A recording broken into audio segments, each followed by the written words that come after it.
Okay, here we go.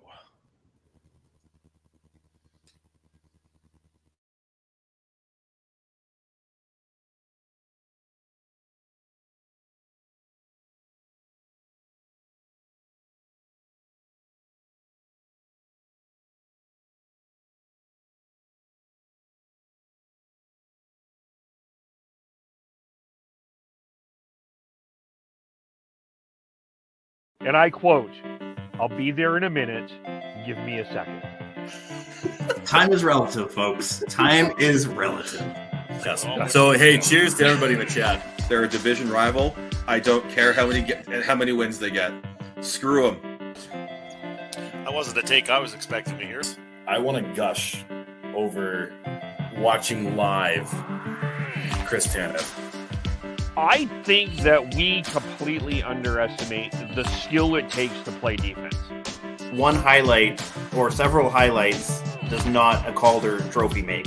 I'm stepping in here. I'm going to be the crotchety old man here. They need to learn patience. They need to understand the tension, everything, and the drama. How dare! Look at this. How is McDavid not getting a penalty? You guys need to calm down with this, okay? You guys need to calm down with it. Well, some places it's kind of calm right now, probably more in Flames land. And other places where I'm in Vancouver, it's not calm. Welcome to the Shifts and Pucks podcast. Of course, you can follow us on Facebook.com Shifts and Pucks, YouTube.com Shifts and Pucks. Subscribe wherever you get your audio as well. Twitch.com, YouTube, Facebook. I think I got everything. Hello, Dan Stevenson from Fireside Chat. How are you doing? How you doing, Kev? I'm good. I just sometimes the intro has more relevancy to the current, even though it's an older intro. The fact that I say, how, my goodness, how does McDavid not get in a penalty was so relevant last night when a 4-minute, we'll get into this a little bit later, when a 4-minute high sticking was completely and utterly missed by the officials last night on Quinn Hughes, who was bleeding. I mean, the evidence was clear on his face that he was bleeding, and they had to take him literally off the ice because he's bleeding and still not called. Yeah, so how is McDavid not getting a penalty? And we all need to calm down with this. Calm down. Still relevant, even to this day. Kevin, I'm probably going to get blasted for this by your audience, but I've actually been more interested in watching the AHL playoffs than the NHL playoffs so far. That's totally fair. Well, and we'll delve into that. The Calgary Wranglers are, of course, their season ended last night with the loss to the Coachella Valley Firebirds, eliminated in 4 games. Maybe we start there. What's the takeaway from the Calgary Wrangler playoff run? So, the Wranglers had a tough season this year, and a lot of it was because, and we see this anytime, we have a team going through a rebuild, a lot of their guys were not there, right? Dustin Wolf spent a significant amount of time in the NHL. Jacob Peltier, significant time in the NHL. Coronado got called up and down. There was a lot of time they didn't have the players they needed. And so they went into this series, finally with all their guns there, but it was too little too late against Coachella. And if you look at the scores of these games, I mean, there was not maybe game 3 where it was 7-5 is a different example, but I don't think Coachella is a great team, but they probably have the best AHL goalie in Chris Drieger. I mean, I think he's NHL goaltender. So I think really this was, the Wranglers getting stymied by an NHL goalie. Game 1 was fun for 4-1 Calgary. And I think that was a game where, for those that don't know in the AHL, the top team in each division or top team in each conference, I think, gets a bye. So the Wranglers had played a series before this, and the Coachella Valley Thunderbirds had not. So I think Calgary came in and took advantage of a team that was a little cold. Game 2, if anyone was there, I'd love to hear your thoughts if you think that was a good overtime goal or not, but they were in overtime. To me, it looked like offside, that the overtime goal was called was allowed to go in, but I think it was offside. There was a lot of people that felt the same in the building that night. So that questionable goal there. And then game 3, game 4, I mean, Coachella won 7-5 and then 3-0. And I think, again, it was kind of a hot goalie there. Wolf looked really good. I would say Peltier looked really good. I really think Sam Morton looked good for most of this series, and he's a guy that, I think is going to come on the radar for Wranglers fans, especially in the next year or two when his pro contract kicks in. But I think the Wranglers did well when they had their full platoon, but seeing how I think some of these guys will be in the NHL next year, I think they need to shore up some Wranglers depth, because that was one of their issues, especially on the blue line. I don't think the Wranglers have what they need to be competitive. Okay, before we get to the blue line, I'm going to ask you. You mentioned Wolf, you mentioned Pelche, you mentioned Morton. The one guy I think a lot of people would be wondering about: how did Matt Coronado look? Coronado still to me looks like a great AHLer. I mean, he had a great season. He scored really well. He did really well down there. I still don't know if he's ready for the NHL jump. Like, he's very comfortable as an AHL player. Same thing with a guy like Klapka, Schwint. Schwint played a big role in this series. I think they all look like AHLers. I think some of those guys like Klapka, you could pull up to the NHL because they'd be kind of your third, fourth liner. But if you're bringing Coronado up, you don't want him to be a fourth liner. That's where we saw him at the end of the season. And I'm not sure that he's ready to make the top 9 jump yet. So he looked good, but I think he needs some more seasoning time. Okay, so I guess the other ones that I would be curious about, I'm with Dan. Watching him last season, or this season before, I think with Coronado, I know that there's going to be Flame fans that want, this is a rebuild. You want your young players to play and all of that sort of stuff. You got to balance out marinating the kids in the AHL and playing the kids in the NHL at the right time. I think that is a significant difference between why some teams are successful and why some teams are not with. And I think a guy like Coronado, you're going to do better having him play top two line minutes in the American League than fourth line minutes in the National League. Yeah. Yeah, I totally agree with you. I do not think Coronado should be up. Another guy that really surprised me this round was William Stromgren. He looked really good. Yeah, he had. I saw that highlight reel goal in the first round from Stromgren. Yeah. And it sounds like he's been, from what I'm reading here. It took him some time to adjust to the North American game, but he's starting to look really good. And I don't think he's an NHL ready by any sense. I mean, he's only 20, but I think that he will probably have a really good year and might be able to fill some of those gaps for next year on that team. Yeah, so the Stromgren is probably, he is the product of what I think a lot of European players within the last few seasons anyway have been dealing with. Is they're just not adjusting. It's a big adjustment to the North American game. So I think you have to account for that. And I think that this is a big thing that people are, I'm seeing a lot of this kind of rabbit trailing here a little bit, but you're making me think about Samuel Honzek. And there's been a lot of criticism on the pick of Samuel Honzek. It's the same issue as Stromgren. He came from Europe to play the North American game. He was hurt for most of the year.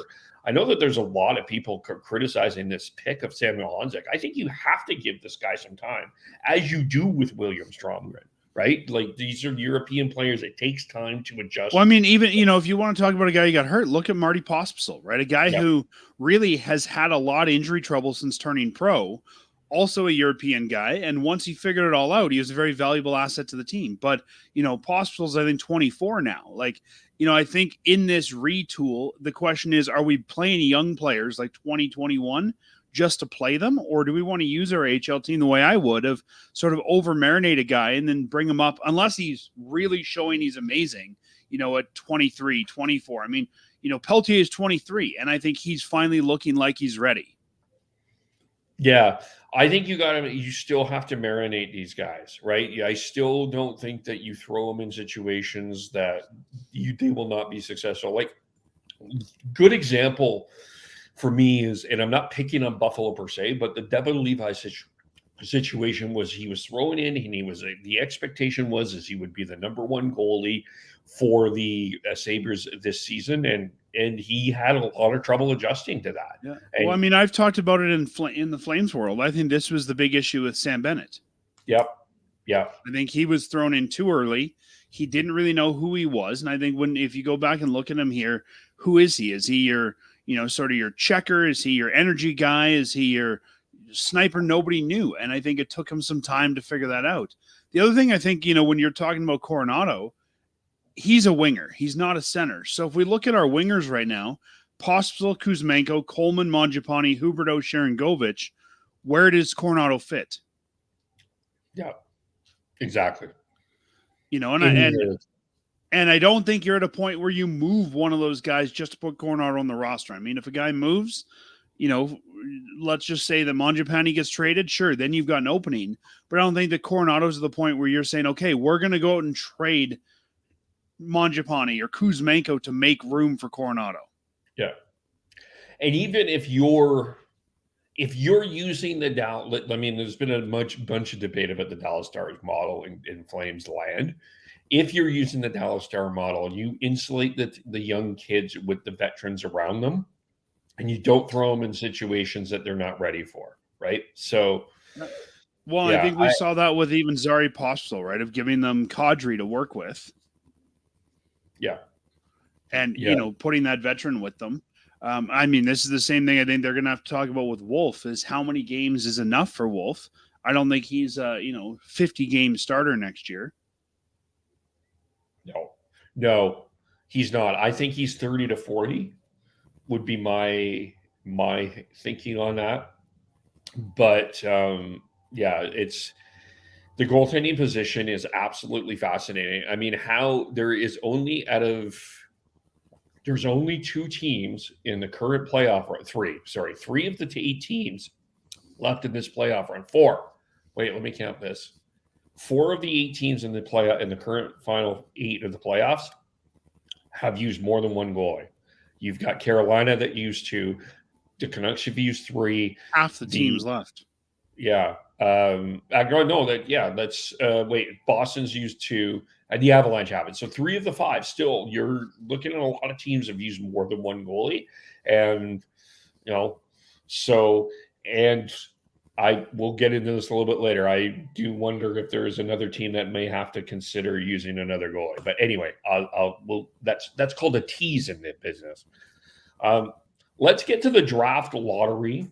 We know a few things. Well, we know a few things about the draft. The Vegas Golden Knights 2024 pick that they acquired in the Noah Hannafin deal will remain as a 4th because the Vegas Golden Knights were eliminated by the Dallas Stars. However, the Dallas Stars pick, if they get into the Stanley Cup for Chris Tanev, is still on the table. From a Flames perspective, Dallas playing Vegas was the worst possible outcome. Oh, yeah, that was tough. But right away, you knew that one set of conditions was going to be off the table.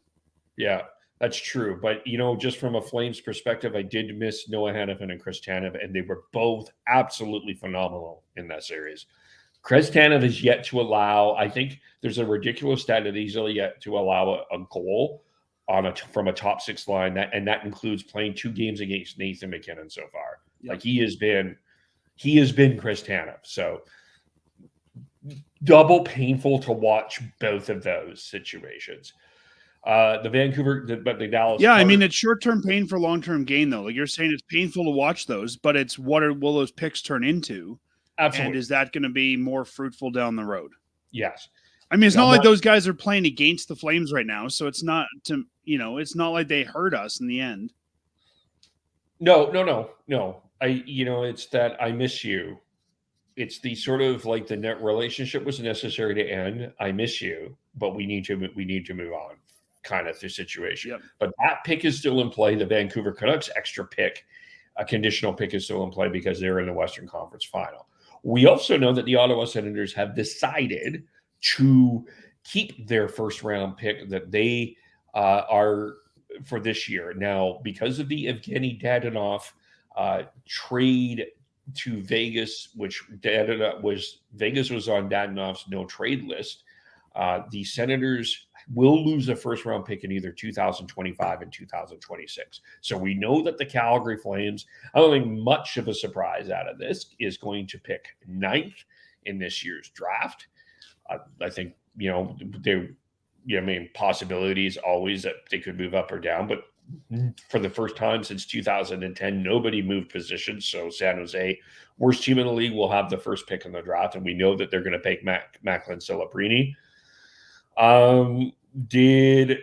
I guess for where the Flames are at, we don't need to get too deep into the weeds about who they should pick, but it feels to me there's a lot of conversation about Tisha Ginla, and based on what I'm seeing on the boards, Dan, and them picking ninth, I am very doubtful that Tisha Ginla will be available at 9 anyway. It looks like this guy is going to be a top 5 pick. I've been very vocal about this. I don't think you take Tej even if he's available. I don't think that him developing in Calgary with dad's jersey above him every game is the best thing for his development. If the farm team was still in Stockton and it was a ways away from Pry and I, sure. But I don't think Tej is going to get a fair shake coming to Calgary as he's maybe working through things or just in the North American game. And every day he's going to be compared to dad. I don't think that's the way you want him to develop. Yes, there's been a lot of great, second generation guys, the Kachuk boys, Domi. None of them were in dad's market, right? I don't know that Keith or, Keith Kachuk being in St. Louis, if the boys would have done well, Matthew or, either of them really, being in St. Louis. I don't know that Domi's kid would have done well, starting in Toronto during that journey. Like, even Brett Hull, if we go all the way back, right? He was not in Chicago when he got started in dad's market. I think that I'm not saying that Tej should never be a Flame or will never be a Flame, but I'm not sure that picking him now and having that pressure on him as he develops is going to be the best thing for his development. Well, you can't. Okay, if you are a scout and you say that Tej, if it's between Tisha Ginla and the next guy, whoever that is, and you feel Tisha Ginla is that much far ahead than the guy that the other person. If he's that much further ahead, sure. But from what I've seen on the boards, once you get to that point, there's 4 or 5 guys that are all the same. Well, yeah, and I don't think there is, other than Celebrini, it doesn't feel like there's a franchise. I think Tisha Ginla, what I'm hearing is really great player. Is he a franchise guy? I'm not sure that anybody is necessarily saying that. And that's not a knock against Tisha Ginla. But I don't think any player at number 9 is going to be a franchise guy. No. But I also think you cannot marry yourself to one player.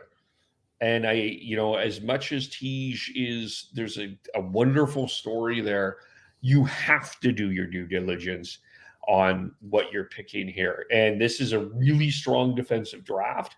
This is, and there's some players with some size here, which, ultimately you got to take the best player available. But I think for me, the priorities for me are center with size, defenseman with size, I think are the two, and some skill that I think need to be the 2 positions that I would think that they need to focus at.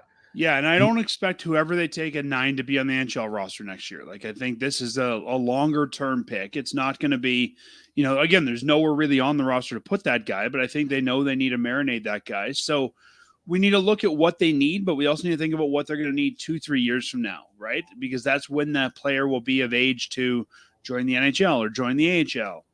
I think you need a center for sure. I think that you've got enough first-round picks. You could probably find that center somewhere. I really think right now, when I look at the Calgary Flames system, they've got the good young goalie. They've got, we talked about some of the good young wingers earlier. I think they really need to take a defenseman in the first. It's a very defense-heavy draft, and they don't really have that star defenseman right now in their system. We talked about Honzig, right? He's not even pro yet. We've talked about Peltier and Coronado. They could turn in the next couple of years into those wingers. We've got Zari, who, we could play at center if we need that stopgap centerman right now. I think they really need a defenseman with that first number 9 pick, unless, like you said, there's a guy who's head and shoulders above. But if you're saying these are all similar players, I'd probably take the D.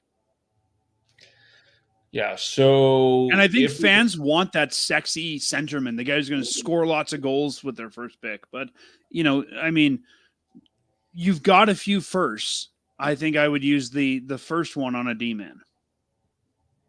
Yeah. According to Bob McKenzie, the defensemen in this include Zane Perek, from Saginaw. There is Sam Dickinson from London. There is Caden Lindstrom is a forward. There's Carter Yamachek from the Hitmen. There's also Artem Levashnov from Michigan State. And you've also got Anton Silyav, who's 6'7". I don't think Anton Silyav is going past the third pick. You do not pass on 6'7" defensemen.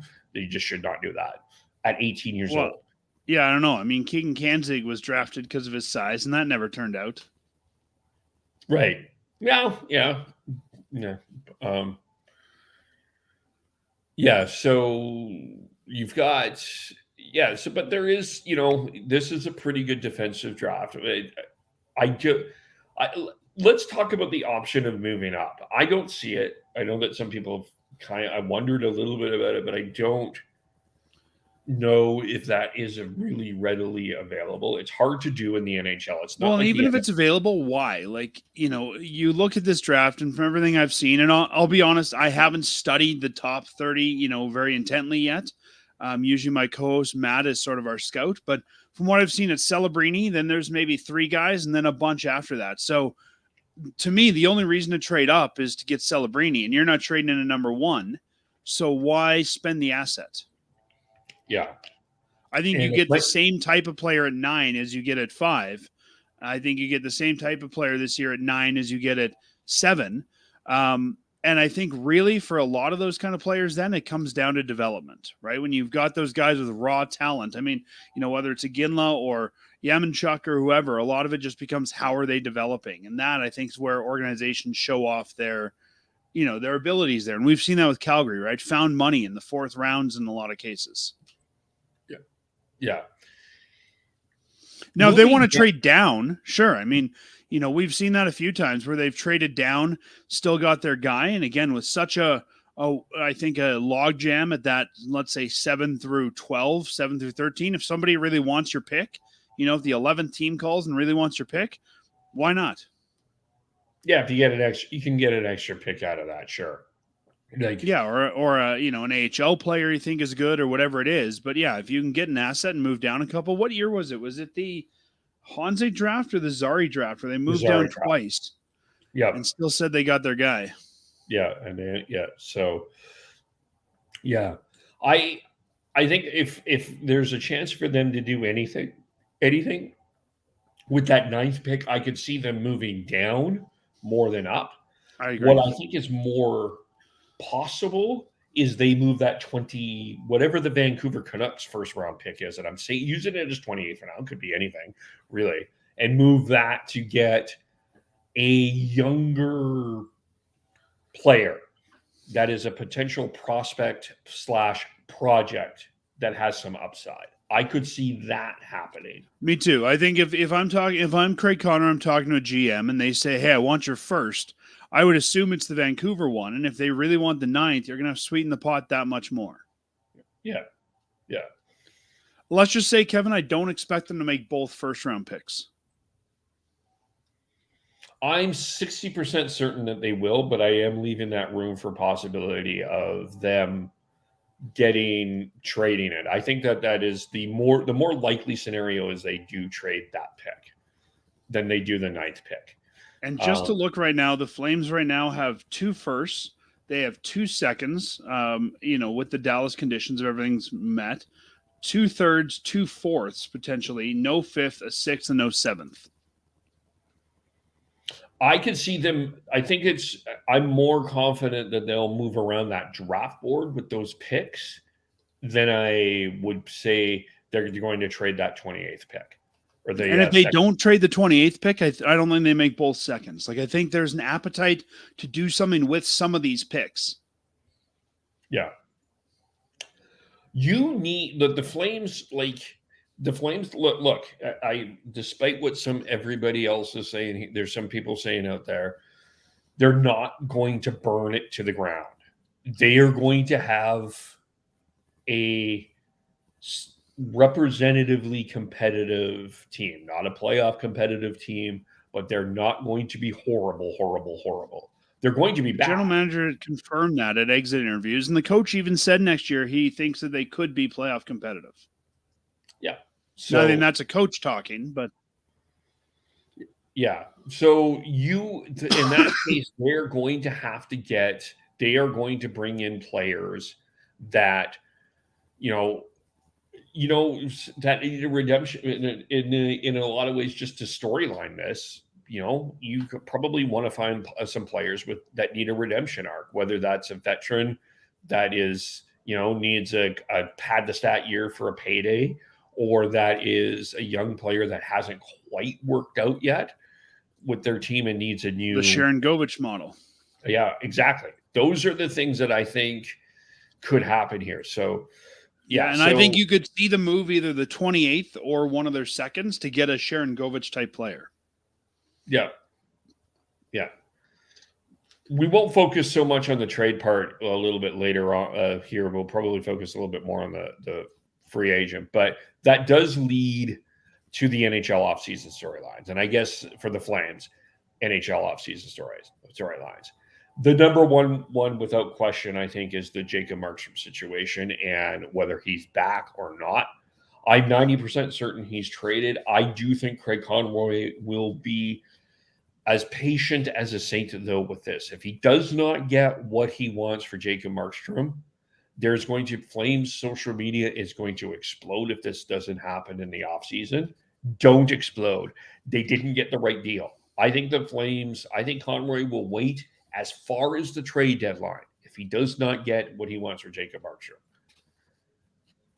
And Markstrom. Yeah, I agree with you, but I don't see it. I don't see it not being done by opening day. I think you were mentioning earlier about how many teams were using more goalies and stuff in the playoffs. I think there's a lot of teams right now that are realizing they need a goaltender. There are 6 in my mind that I think are in play for Markstrom. Detroit, Pittsburgh, New Jersey still in there. They still need a goalie. I would also say LA, which you have mentioned. Edmonton, I think, is 5. And I think the Ottawa Senators will make some phone calls about Jacob Markstrom, and Utah. So there's 7 teams that I think that will be in that conversation for Jacob. And I know a lot of people were disappointed they didn't do the New Jersey deal at the deadline. I think the Flames will get a better deal in the offseason because you can play those 7 teams against each other. Yep, exactly. And I'm not sold on the guy that they were acquiring from the Devils anyway, in my mind. Could have got the 10th pick, sure, but maybe the 10th pick. But I think that's the right situation. Of course, I think the draft will be Kevin, if they make a deal with Edmonton like you suggested, do you think you'd charge Edmonton a premium? Oh yeah, hell yeah, yeah. It's McDavid or nobody. Sorry. We're not making a deal without Connor McDavid. But I mean, no, I mean, I'm being serious here. Maybe not McDavid, but this is a guy then that you're going to see how many times a year, right? This is a guy you have to play against. This is a guy you're sending your rival. If Edmonton wants him, are you going to take back or require more back from Edmonton than you would from somebody else because of that? Yeah, there has to be a division tax, but I don't know if there's a lot I want from the Oilers, to be completely honest with you. I don't think that prospect cupboard is that open. I mean, I think if you're taking back sort of a premium from Edmonton, it's going to be a pick, and you're going to end up flipping the pick. Yeah. I mean, the best to me, it's Dylan Holloway. I don't know where I'm at with Philip Broberg. Is he I'm not sure he is better than what the Flames have. Maybe not. I think the Oilers will call. I don't know if the Oilers are the ultimate landing spot. The Oilers don't have I don't think they have the money available to make the deal work. Yeah. And Calgary's not going to want to take their garbage back. No. And I mean, there will be a tax premium for Brad Treliving for any calls on Jacob Markstrom in Toronto. And I think Toronto's another team that has to be in that conversation. Did I mention them or not? I don't know. I think they have to be in that. I don't think you did. They should be in that. They should be in the conversation for sure. They're not bringing back Samsonov. If you take a look at Toronto. What's that? Sorry. Samsonov and Jones are both free agents. Joseph Wall is not. He's 25. I think that they need somebody, a veteran, to go with Wall, but they've also got no money. And they're the kind of team I could see doing a cap dump with. But yeah, you're gonna do a premium if you're gonna work with Toronto. Yeah, and I mean, the big question there is trading what they do with Mitch Marner. He's got a no movement. He's not. Let's just forget. I'll kibosh this now. He's not coming to Calgary. If you're in the Marner camp, if you're going to be traded, you're going to be traded to a playoff contender, because the issue is not with Mitch Marner, is not the regular season, it's the playoffs. And that's what people are going to that's the question with him. Show me a playoff contender that's got $11 million. Yeah, that's one thing, but I mean, you're going to have to, but from the Toronto side on this too, just to make this open for the Markstrom situation, what are you trading Marner for? Like, are you trading Marner for another impact player, or are you doing what I think you should do with Mitch Marner is try to get prospects and picks and build the depth of the organization? You're probably going to have to take something back cap wise. Yes, or you're going to have to. You're not going to find a team that's going to trade you $11 million for picks and prospects if it's a playoff team. With the Marner one, I could see, and this does relate to the Flames, so I don't think we're doing too much of a rabbit trail. But I mean, if Treliving, I think Treliving's going to make a run at Tanev. I think Treliving's going to make a run at Zadorov, and I think he will have to consider Markstrom and maybe even Lindholm as well. I wouldn't be surprised if they're in on all four. The place that Marner, Sean brought up Pittsburgh, but I also wonder if Utah could be the place where Mitch Marner. I was about to say that. I think Utah is going to want to make a big splash, and I think one of the reasons the Vegas team. Yeah, and one of the reasons I think Vegas did really well in their first season is they had a face to anchor that team around, right? Marc-Andre Fleury became the face of that team in a non-hockey market. I think Utah is going to want the same. And I think they would give up potentially futures to bring in Marner. I could also see them going hard on Stamkos on the offseason. Yeah. Another team that I could see, there is one playoff contender team that I could see making Marner work that nobody is paying attention to. I wonder if Vegas goes in on Marner. I think it's a lot of money. They're Vegas, Dan. They find ways to cap. They are the masters of cap circumvention. They can just put them on they've got ways around that. Easy fix for Vegas. They know what to do. They are the masters of the cap, whether you like it or not. They have mastered. Yeah, but it's different to sort of play these cap games at the deadline. It's another to have a guy on LTIR all year. Well, Markstrom. I mean, they do still have Markstrom, and he does have he's very clearly injured. Yeah, I mean, if they're going to do that, I mean, Vegas, I'm just looking, they're clearing up some money. If they don't bring back Marchessault and they don't bring back Martinez, there's your $10 million right there. Yeah. And there's also Chandler Stevenson that I think will be is a UFA as well. So. Yeah, I mean, he's not making nearly as much. He's 2.7, but if you got to clear up, $11 million for Marner, between Marchessault and Martinez and Stevenson, there you go. You're clearing up your $11 million. Yeah. Anthony Mantha's got 2.8. They got a lot of guys they could play around with there and shed. I mean, they're going to need to fill those roster spots. William Carrier at 1.4. Yeah, you could definitely do that and promote a bunch of guys from the Silver Knights and fill your roster. It's just a matter of if that's the way they want to go or not. Yeah. And that plays in where Toronto will get in on the Markstrom situations. And I do think Treliving will have to have a look at Markstrom. I don't think that Toronto can afford to eat any of the Marner contract. I mean, they're already right up against the ceiling, but I think one of the flexibilities Calgary has, for the right price, they could eat half of that deal. And if you can get a starting goalie like Markstrom at $3 million, that could be a savior for a lot of teams, but it's going to cost you a lot to get us to do that, would be the way I'd be looking at it. Yeah. It's an option, but you're going to pay for it. Yeah. But you are in a good position right now. And you're probably in where Craig Conroy likes it, right? Because during that trade deadline, there wasn't really a lot of teams to play Markstrom off with New Jersey. So this, I think, but you look at the situation with that's what I said earlier. I think if you've got 7 teams interested, you're going to have a lot better chance of getting the best value now. Yeah, but that's what I think Conroy likes, that type of thing. This is what this team is offering. Can you match that? He likes playing that off, I think. I agree. Yeah, that's been one of his strengths. So, yep. So that's the big offseason story. Now, the thing we got to remember there, too, is Markstrom does have a no-move deal. So we can't just maybe make deals with those 7 teams. I think the elephant in the room here is who's he going to allow the Flames to talk to? I could see him going to Toronto, though. I think Toronto, he said yes to Jersey, but when the whole situation happened, I see Toronto, Jersey. I could see him saying yes to Edmonton, depending on where they're at. I mean, they've got 2 years left on that deal, 2024, 25, and 25, 26. I think he has a young child, as we know as well.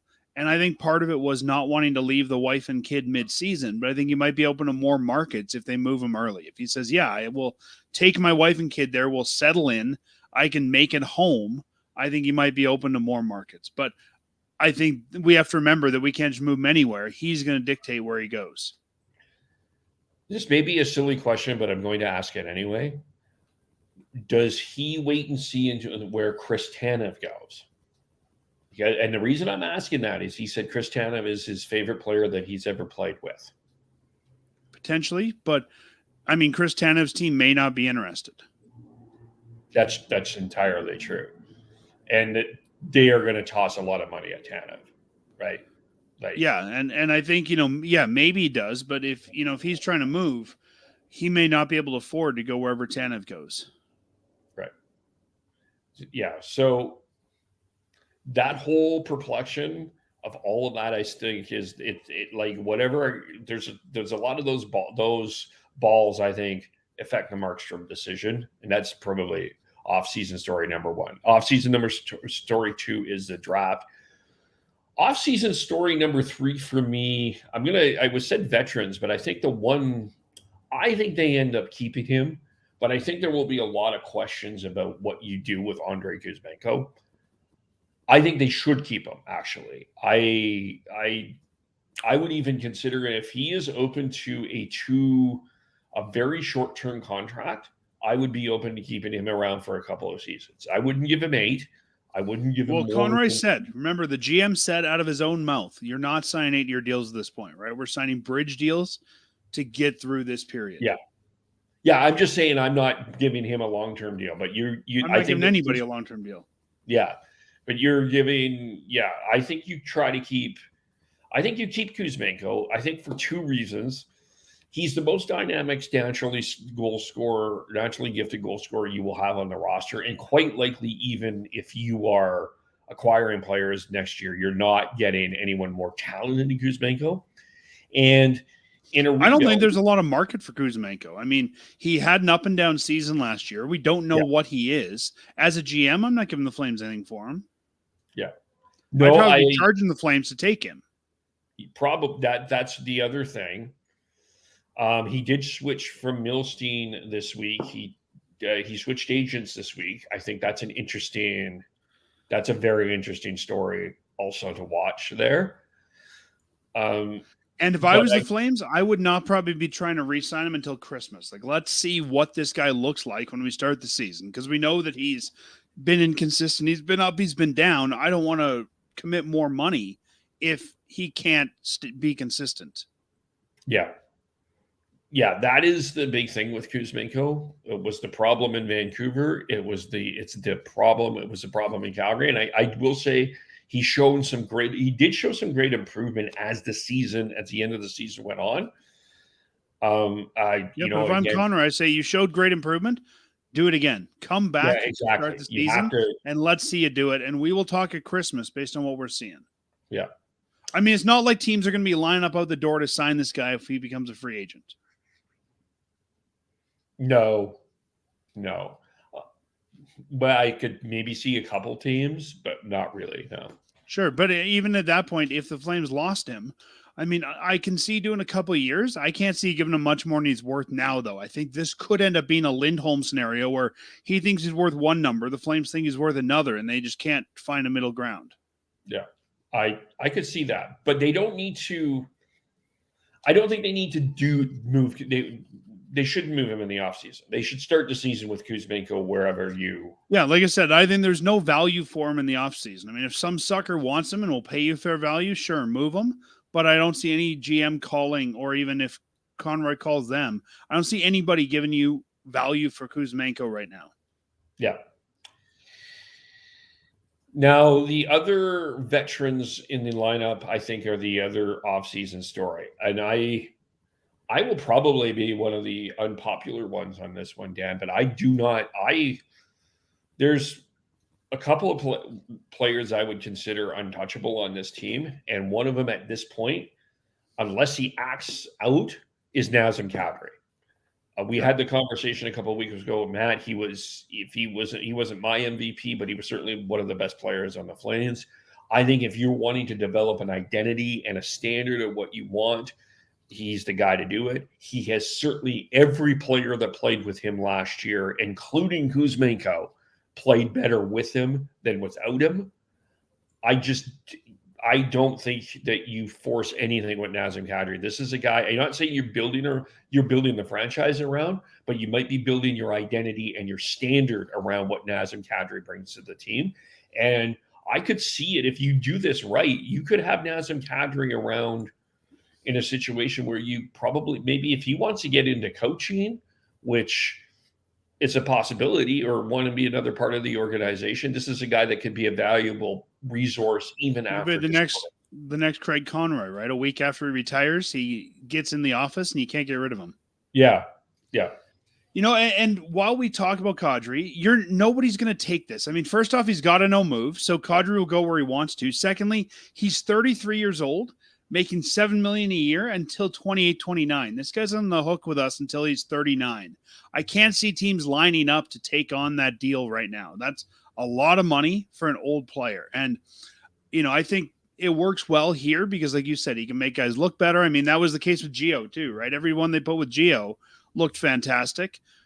I can't see teams wanting to move this guy. And Kadri's got his ring. I think he's looking at it as, I'm in a different point in my career. I'm okay to stay here. But I totally agree with you. Unless he wants out, and if he does, you're not going to get fair market value for him on that contract. Unless he wants out, he's a Flame. That's a tough deal to get out of. Yeah. That's I agree with you, but I know that there's some people that has been tossed out there. Let's have a Blake. As far as Blake Coleman, I'm just looking here at his. Blake Coleman's coming off a career year. I mean, that was the best year we've had for him. He's the one veteran I could see wanting out, and you know, they got him for 3 more years after this. What's that? Yeah. He's 32 with 3 more years after this. I don't know if that's an easy trade for this season yet for a lot of teams. I don't think it is. I think the Flames would have to eat part of that money if you're going to do it. And I think you'd have to say, Coleman, do it again. Show us you can do the same thing again. I don't see him wanting out, but he's kind of the American guy that I could see potentially wanting to go back to America or, you know, at some point. But I think he's perfectly fine in Calgary, and I don't see him asking out. And again, no trade. He'd dictate where he goes. Yeah. So I guess the one forward that I could see leaving, and maybe may have some trade value, maybe, but I think this might be more of a buyout. I'm interested in what happens with Andre Mangiapane. I mean, he's been given a letter for the IIHF World Team, so he is wearing an A letter, and Tavares is the captain. Matt and I suggested a buyout. I wonder if there is some trade possibility with Mangiapane. The downside there is Mangiapane has a no trade starting July 1st, 2023. So that's already kicked in. He submits an 8-team no trade list. So you've still got quite a few teams that, you know, you could trade to if there's only 8 on the no trade. But again, I think this is like when Kuzmenko got moved to Calgary.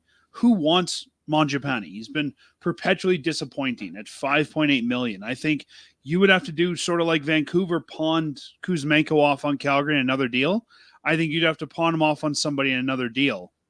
I don't think anybody's going to give you fair value for Manch.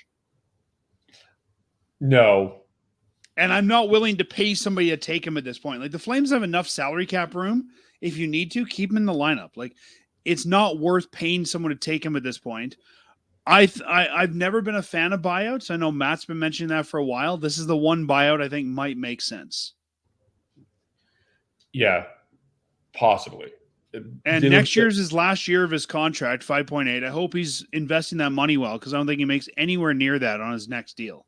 No. The other storyline, and this was mentioned by Conroy, or this feels like this has been mentioned before we go there, can I ask you about a couple other UFAs? Sure. AJ Greer, you think he's back? I would like to see him back at the right price. And I don't know if I would go fully over $1 million. I don't think you can offer him over $1 million. I think he wants to be in Calgary. I think that's the first thing. I think he provides a lot of grit and toughness. I think he needs to work on his consistency and his health, but he would be a guy I would bring back. Yeah, I think, and I mean, the Flames can afford to do it. I would definitely bring him back. And if he wants to see what the free agent market's like, great. Go to July 1st, see who calls. Know that we've got, let's say, $850 on the table if you want it. And then, is there any way you see Oliver Kylington not coming back?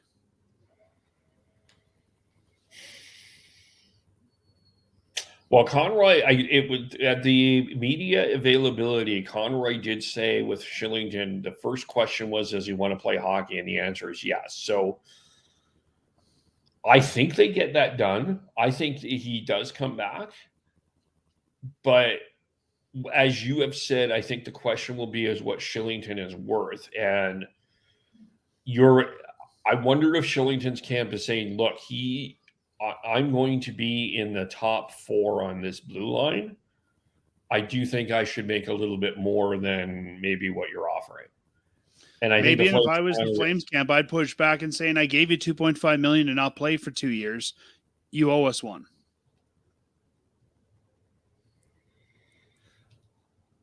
Yes, you're going to be in our top 4 because we're short guys.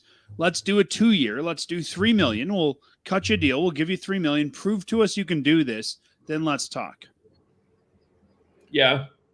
I mean, if Raz is making 4.5 and Uyghur's making 6, I'd be hard to justify more than 3 for Kylington. Yeah, I'm with you on that. I just think that the question is what Kylington is asking for. And if Kylington goes to free agency, again, I don't see a lot of teams lining up for him because I think there's going to be hesitancy around who is he and what is he and is he healthy? My least favorite individual award given out is the Masterton Trophy, which he was nominated for. And I wonder is there a part of that camp that thinks if he wins the Masterton Trophy, I'm just spitballing this, that he has more worth? I don't know. I think it gets done. I think the other hard thing, if you're comparing with the agent, is what's his comparable, right? Because yes, he's 26, but he also doesn't have 2 years of toll on his body. So if we're looking at, well, what's he worth? Who's the comparable there? Yeah. Maybe they think there's a market. Who knows? Be interesting. I think he'll be back. I definitely think he comes back to Calgary. And I think, there's some loyalty there with Conroy, with the city, with, everything they've done for him. I don't think you can pay him like a real number 3 yet, though. Well, that's as we transition, I guess that from the blue line part of what is, I guess the question will be, what did they see enough from Miramana to put him in a top 4 position? I don't know. To me, I think the one thing the Flames need in the offseason is a 3-4 defense. Yeah. There's some interesting names out there that I think could fit with the, that have kind of need to, we talked about needing prove it points. And, look, the power play was one of the reasons the Flames did not make the playoffs last year. There's a couple guys. I could see them having a look at I know he's 33, but Justin Schultz could be a guy that they look at for that. I think there's two ways to go for this. They could either try to bring in a free agent, like, again, we talked about Martinez and guys like that, or this is the kind of thing I could see the Flames be willing to take a cap dump from another team, sort of like the Kuzmenko deal, and say, yeah, you've got a $5 million D-man. He's going to be good enough for where we are in our rebuild. We'll take your $5 million D-man. You're going to owe us a second or something like that. Yeah, the one trade target, the one guy that makes sense for that for me, just based on where the Flames are at and sort of the expectations and the need for offense from the blue line and the improvement of the power play. The one guy that I could see the Flames targeting and trade, is Tyson Barrie from Nashville. I think that's a guy that might make some sense for the Flames. I think if they're going to get that through trade, it's either going to come as zone trade, but I think the most likely thing is it comes as part of whatever the Markstrom deal is. Yeah, maybe. Because I think teams off shed some money, sort of like the Lindholm deal. You got to shed the money to bring that in. So I could see that being part of it as well. Yeah, I'm just trying to. Does anybody in the top Markstrom contender have that guy? I don't know, but maybe it becomes a three-way trade. Who knows? I think it's yeah. So they do need. I do agree with you. They need to address the blue. They need some more veterans on the blue line. And I do. The other thing that Conroy said is finding someone to play with Huberdeau. And I think there's the camp that says, look, how long are you going to deal with this with Jonathan Huberdeau? 7 more years, actually, if you want some technically, because again, like Calgary, you're not moving Jonathan Huberdeau. But nor do you need to at this point. Like that $10 million is not going to weigh on your cap for the next 2-3 years. They're going to have tons of cap room. So yes, it's maybe a bad deal, but it's not like it's going to prevent them from doing something else in the next 2-3 years. And honestly, Dan, and we had this conversation with Matt a couple of weeks ago. I don't know if Huberdeau, the second half of the year was a better Jonathan Huberdeau than the first half of the year. But even as you look back when I look back at December when Huberdeau went with 1 point that entire month, I partially don't blame. I thought Huberdeau wasn't terrible. There was a lot of opportunities that Huberdeau set players up for that they didn't score. So, yeah, Huberdeau in that respect sort of reminds me of Michael Backlund when he first came in the league, right? Backlund came in and everyone wanted him because he was the number one or first round pick. Everybody always thinks the first round pick needs to be your big sniper guy.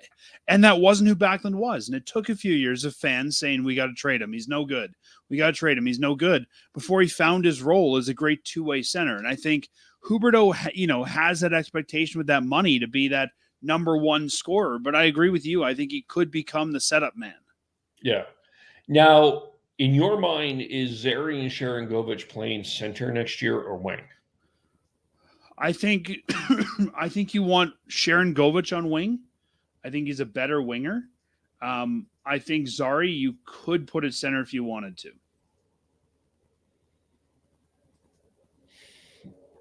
Yeah, I could see. I mean, you're still coming in. What do you got? You got Kadri, Backlund, and who's the Rooney. Third? Who? Rooney's your other center that's signed, so you need one more. Yeah, so I could see Zary. I wonder if they put a battle in camp between Zary and Sharangovich. I think at some point, if you're looking for a third line, Cole Schwindt has to be in that discussion as well. Do you see an NHL ready player in Cole Schwindt? I don't think so, but you've got the time. I mean, when you're rebuilding, this is the time you try that out, right? I didn't see an NHL ready player in Martin Pospisil either. That's fair, but you're putting Schwindt as a fourth line center. It's not like you'd be third, because I think that Rooney's your four. Right.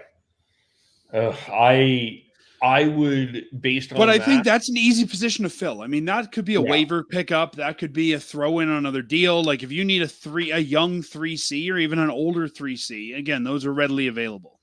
That's something that I could see. Yeah, they'll acquire that in the offseason. Yeah. As far as finding a guy that plays with Huberdeau, I do think Sharangovich had some chemistry with Huberdeau. Whether you have him in center or not, a question, but there's certainly some chemistry there. You're not going to get Barkov out of Florida. That would be the perfect fit. I mean, maybe this is. I mean, I guess the natural person that everybody goes to is Anthony Duclair, but he already spurned the Flames once. I don't know if he's coming. Why try again? Yeah, but I think, different guys at different times in their career have different motives as well, right? Yeah. Yeah. Let me toss one name at you here. Let me toss a couple names at you here. Do you see Sean Monahan as a potential return for the Flames? Short-term deal. I don't know if Monahan wants to come back. But I think if you bring Monahan in, where does he fit? Like, let's do this. I think Kadri's your number one center. Yeah. Is Backlund your 2 or your 3?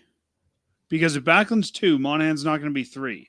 So if Monahan comes in, does he want to be a 2 on a team that, isn't going to make the playoffs? If I was Monahan, I wouldn't be coming back. I'd be wanting to go to a team that, I think that's, big reason that he was excited to be where he was when he went to Winnipeg was they were in the playoffs. Yeah. I also think from an optics perspective, you can't retread at this point. If the Flames bring him in, there's going to be a lot of stories about the Flames are just bringing in guys that already haven't worked. This is a retread rebuild. I think you've got to stay away from him optically. Fair. Okay, so my lines as coming. It's like people have said trade for Gaudreau. Same thing. You can't bring Gaudreau back. We've tried that. I mean, and the Flames are in a very different position now than they were when they tried that. But I think you've got to stay away from old Flames. You can't bring Brody back. You can't bring Monahan back. Yeah. If I go with the lines, I have Calgary as a 1C. I think you determine with Sari and Sharangovich, you're determining one of them as a 2. Whoever wins that spot is the 2C. And it's only because of rebuild. Backlund's 3C and Rooney's 4C at this point.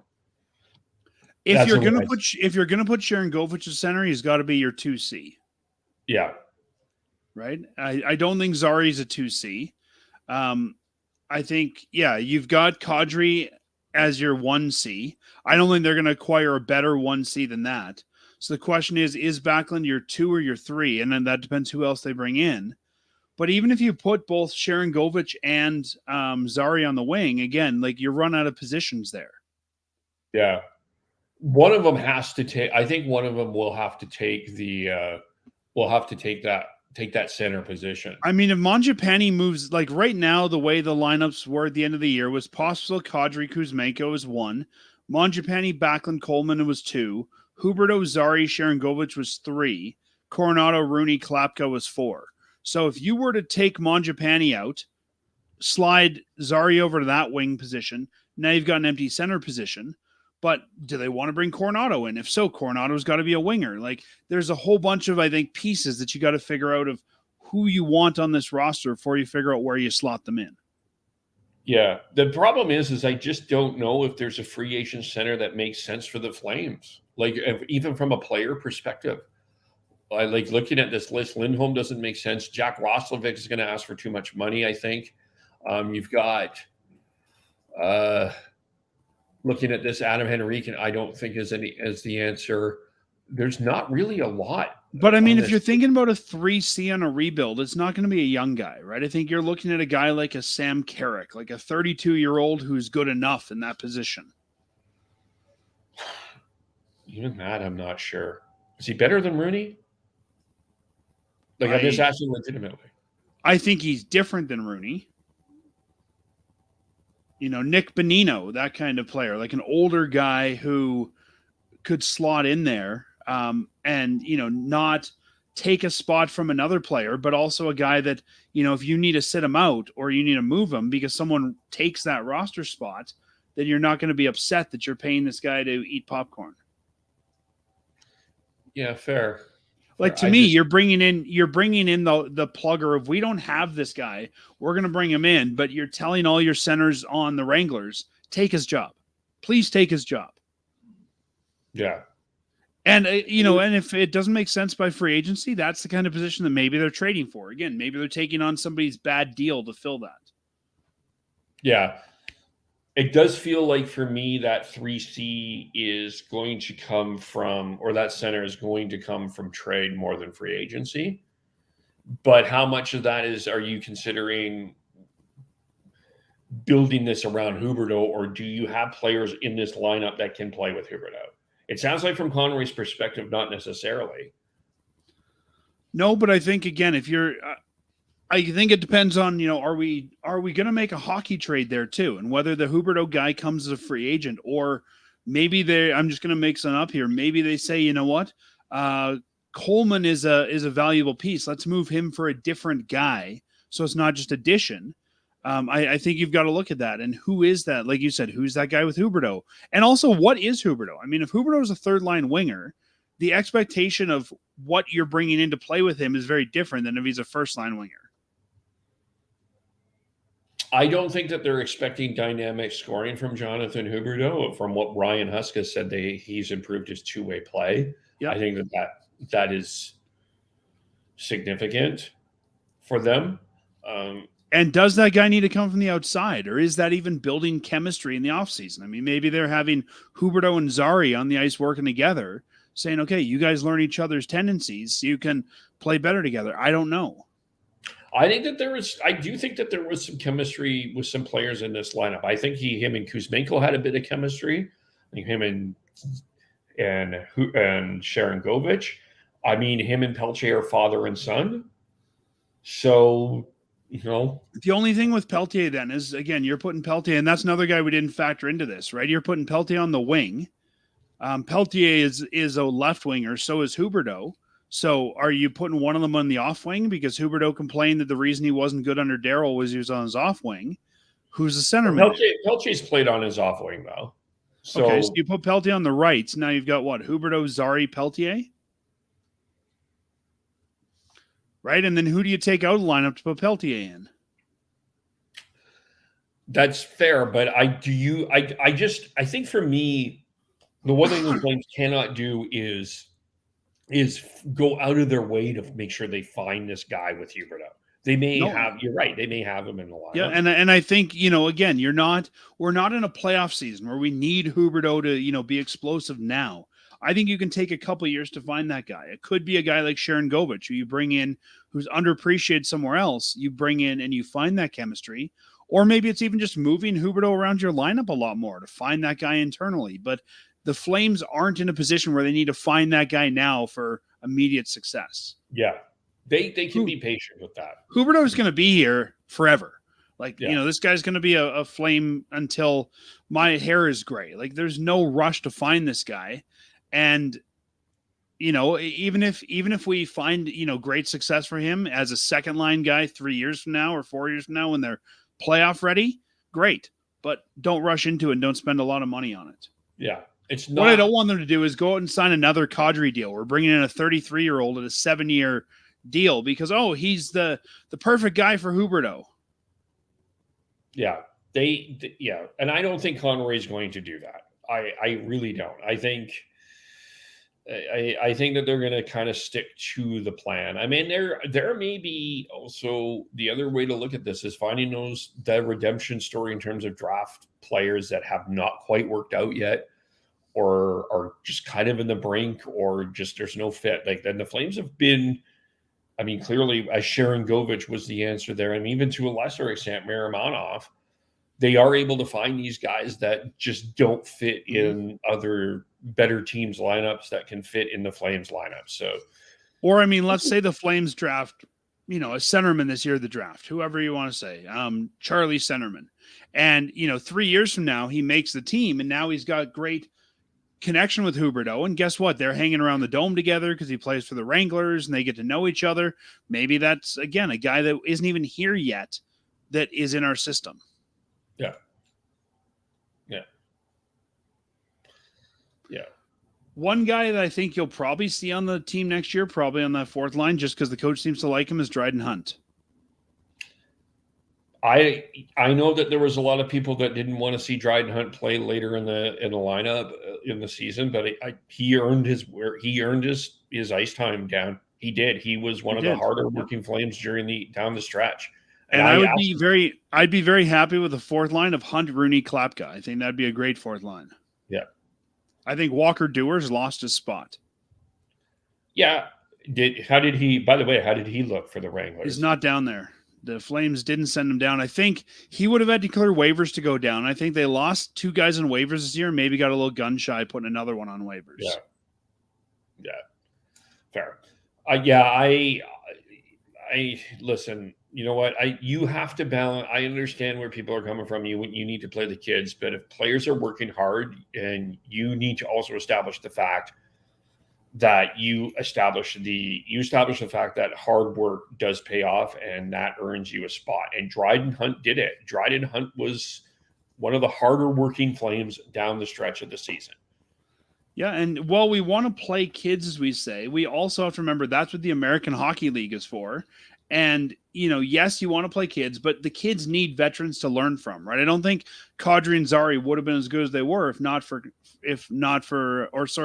and Popsel were not as good if not for Kadri. So I think you need to balance both, right? You need to have veterans on the lineup to work with these guys. So, even AJ Greer, everybody likes him. He's 27. Nobody's saying, get rid of him. He's not a kid, right?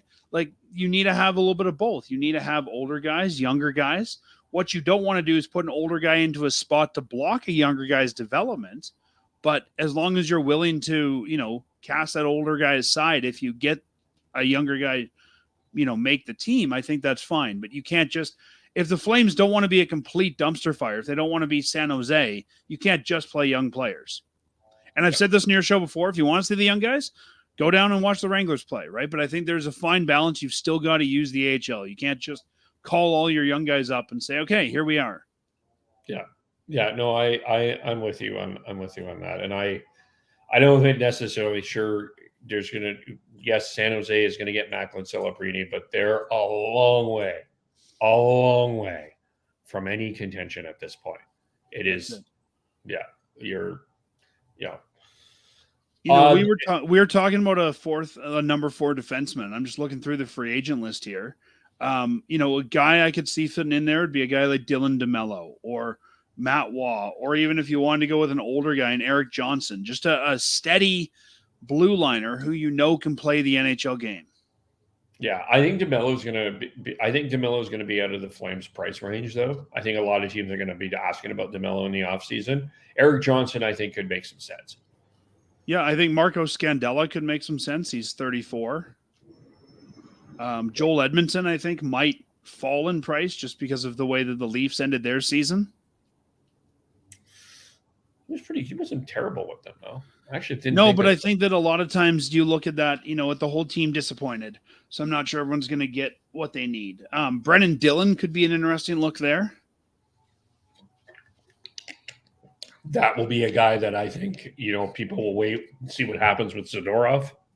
Yeah. And then, while he's still young, I think the ideal guy, but I don't think the Flames want to pay for him, would be Matt Dumba. I thought about him. I think he kind of would make some sense. He would. He's 29, but I think Dumba is probably just because he's, I don't know. I think that there's enough teams because he's sub 30 that would say, okay, let's throw some cash at him. If he's available in the right price, great, but I wouldn't overpay for him. No, fair. There'll be some teams interested in him for sure. I mean, another guy I think is going to be interested is Jake Muzzin, right? Who's 35, making 5.6 right now. I don't think there's going to be a lineup out the door to bring Muzzin in. What's his health situation now? Oh, you're right. He didn't play at all this year. My bad. So not him. Another guy that I think if the Flames wanted to could be Alec Martinez. Like he's good. He's 36. I think he's the kind of guy that you could do a 1 or 2 year deal on. Yeah. So I think that's going to be an easier position to fill through free agency than the center position. Yeah. There's also Shane Gostisbehere if you want to go with a left-handed shot D. Could be a good fit. 31. Yeah, I think Gostisbehere is going to get a pay raise, though. And right now he's making 4.1. I don't think the Flames are going to want to pay more than that. No. Justin Schultz might be an interesting guy to look at as well. Yeah, that was another guy. I mean, he fits the power play as well. Not great. Ian Cole. Well, the poor guy's having a hell of a time with Edmonton right now. I don't know. Ian Cole's still with Vancouver, isn't he? Yeah, he. Oh, you're saying in the okay? He's having a hell of a time in that. The poor Ian Cole got the. It was off his skate that it went into the net yesterday on the Oilers trucks. I see what you're saying. Yeah. And then some guys that might surprise, and they're both UFAs, but I could see the Flames make a run at them as UFAs would be Henry Yokihiro or former hitman Jake Bean. Like both guys are 25 and 26. You don't want to give up a ton of picks, but they would have the picks and the capital to maybe bring one of those guys in and think they could develop them in a Sharon Govich-like manner. I've always kind of believed in Jake Bean. I think, but he hasn't realized his potential. So that would be an interesting pickup. But I think Jake Bean's also been put higher in the lineup than he should be. Like I think if you bring him in as your maybe number 4, number 5, and let him develop here, I think, especially with a very defense-oriented coaching team, in my opinion, I think he might finally make it. Yeah, maybe he find his spot. He's got some dynamic. He's a good. I've always thought he was a pretty good skater, but I think they're playing him too high in the lineup. Yeah. So I mean, there's enough guys out there that you could definitely fill that spot. And the Flames usually like to. I mean, I don't think Dennis Gilbert comes back. No. I don't think that Osterley comes back. They usually like to have an extra veteran defenseman hanging around for AHL assignment stuff. I could even see Mark Stahl getting the call for something like that. Yeah. I think you're right. I think in free agency they'll go after the defenseman, and I think the centerman will either be a part of the Markstrom trade. The more I think about that, or they will find it in a trade. Yeah, even if it's another team calling them, whether it's a 3-way or just a team calling them saying, "I gotta shed some cash here." Yeah, so it will be an interesting offseason for the Flames. Is there any other storylines or anything we need to think about with the Flames? Nothing that I want to think about. I've heard some fans talk about, does Backlund stay or does Backlund go? To me, I think Backlund's a Flame as long as Backlund wants to be a Flame. And if he came to Conroy and said, look, I want to chase a cup, move me, I would totally be okay with that. I think it was like when Jerome left, right? We were all sad to see him go, but we wanted to see him be successful. But I think that's something they have to figure out very quickly, because now if they need 2 centermen, that's a very different strategy. Yeah. But personally, I don't see Backlund leaving. Yeah, I think that will, if that trade happens at the trade deadline. And I think it's the trade deadline because he's got this year and 2 more after this. So I think it'd be his last year of the contract at the deadline. Yeah. And realistically, this is maybe pie in the sky, but something to think about. There could be a team interested in Backlund and Coleman at the same time that gives them that a boost in the playoffs. Yeah, and if the Flames still have cap room, I mean, they could potentially eat some of that. Yeah, possibility. All right, we've covered the Flames. Have you watched the NHL playoffs? I've been watching a little bit of it, not as much as the AHL ones, but I've been watching a little bit of it. What series have you paid the most attention to? In round 2, yeah, Canucks Oilers and Rangers Hurricanes. Let's quickly. I want to.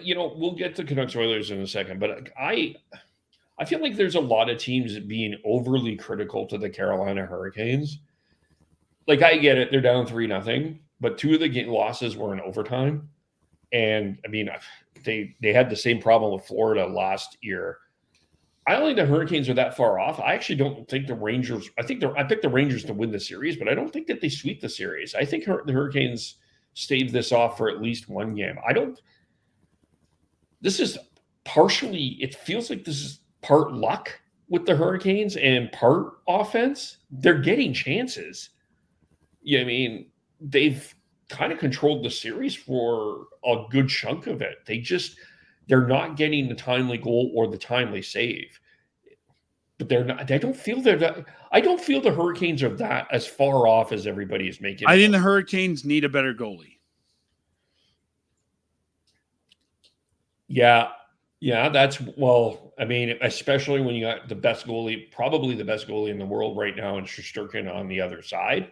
You do need your goalie to be better.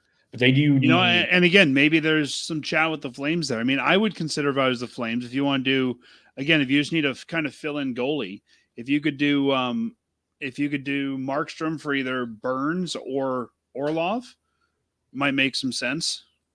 You need to add something to that package, but this is a team that I think the Hurricanes have. Do you remember the Sharks years ago where every year they were in the playoffs, they were in round 2 or 3, but they could never make it all the way? That's how I feel like the Hurricanes are right now. They're perpetually a good team, but they're missing a few pieces to be a great team. Yeah. That's kind of where I'm at with the Hurricanes. They're that close. Yeah. And I can't quite put my finger on, besides goaltending, what they're missing. I feel that they do not have. I know there's a lot of there are some really great players in Carolina. Do they have that score that goes up the ice and scares the crap out of you? When he touches the puck, this guy is going to scare the crap out of you. I don't feel the Hurricanes have it. I don't think so either. I think that's what they're missing. I think that was in part why the Kings cannot beat the Oilers, is they don't have that. I agree. Yeah. And I think on the opposite side, I don't think they have any really great defensemen either. Like Burns is 39. When I look at their D, I think they've got an emerging D core. Like Scott Morrow could be something interesting. Seeley could be something interesting, but I feel like they've got a good set of D, but not a great D to take on some of those top scorers. Yeah. And the Rangers. Orlov's okay. Slavin's okay. Burns is past his prime. Brett Pesce, I think's okay. D'Angelo's okay. I think they're good, but they're not great. And the Rangers have great players. They do. Adam Fox is a great player. I don't think people talk enough about how good Mika Zibanejad is. Underrated. Panarin's one of the best wingers in the league. And that's what you're facing right now, unfortunately. I think the Rangers are just a better team than Carolina. But I don't think that they're a sweep ahead of Carolina. That's where I come from. Are the Rangers a better team than the Panthers or the Bruins? Yes. They're going to represent the East in the Stanley Cup final. Which is kind of fun. I mean, I'm not a huge original 6 guy, but there's still something cool when those original 6 teams can compete for the cup again. I mean, it would be fun to see the Rangers Bruins in the Eastern Conference final, but I just don't. The Bruins are not in the Panthers league right now. And at least we're not in the at least we're not in the Panthers league either. As far as Vancouver, Edmonton, for me, my takeaways so far, and we'll talk about more of this on Monday, but Vancouver played the way that they needed to win for game 1, and they got the comeback win. But ultimately, I came out of that game and went, I don't know. Even if they lost, I thought Vancouver kind of outplayed Edmonton for most of that game. Edmonton played the way that they needed to beat Vancouver. And there's 2 things that are really interesting for me. Arthur Seelofs has outplayed Stuart Skinner. Skinner has looked really, really shaky. I think that's a fascinating thing down the line. And is the McDavid, Draisaitl, Hyman, Bouchard, Ekholm group sustainable to get that offense? Sure. But they are going to need some scoring from elsewhere and some shots from elsewhere. And if the Canucks depth outplays the Oilers depth, I still think the Canucks can win this series. And I picked the Canucks to win. I think this really comes down to depth. Whoever has the better depth scoring is going to win this one. Yeah, they will need. Canucks need depth scoring. I think the Canucks have the depth scoring, and it's just how I think the Oilers need it too, because I think that the Canucks could occupy McDavid, and then the question is, where's that scoring going to come from? I think for the Canucks' depth, for the Oilers, honestly, probably scoring from the blue line. Yeah. Their blue line past Bouchard and Ekholm hasn't impressed me yet. And Skinner looked My really gut says that Edmonton wins this one, as much as that pains me for a Flames fan, but I don't think either Vancouver or Edmonton will get through Dallas or Colorado. Yeah, that would be a fair. I still think it's Vancouver. I really do. I'm stubborn. We'll hope for you, Kevin. Thank you.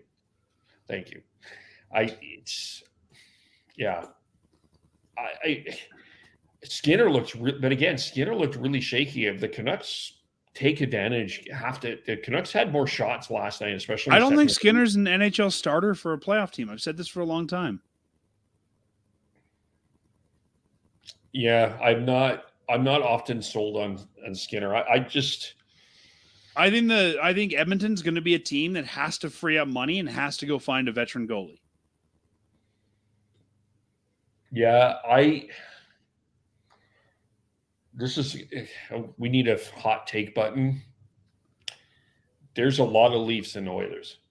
I see a lot of similarities in how they are built, actually, and some of the issues here. I mean, is McDavid and Draisaitl probably better than Matthews and Marner? Yes, sure, but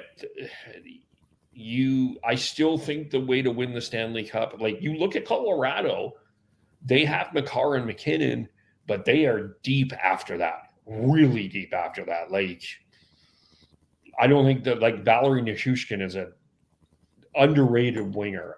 Arturi Lekin and Mikko Rantanen. The difference I see between the two teams, I think the Oilers are older and have more, I hate to use the word, but more has-beens, where Toronto has more young could-be's.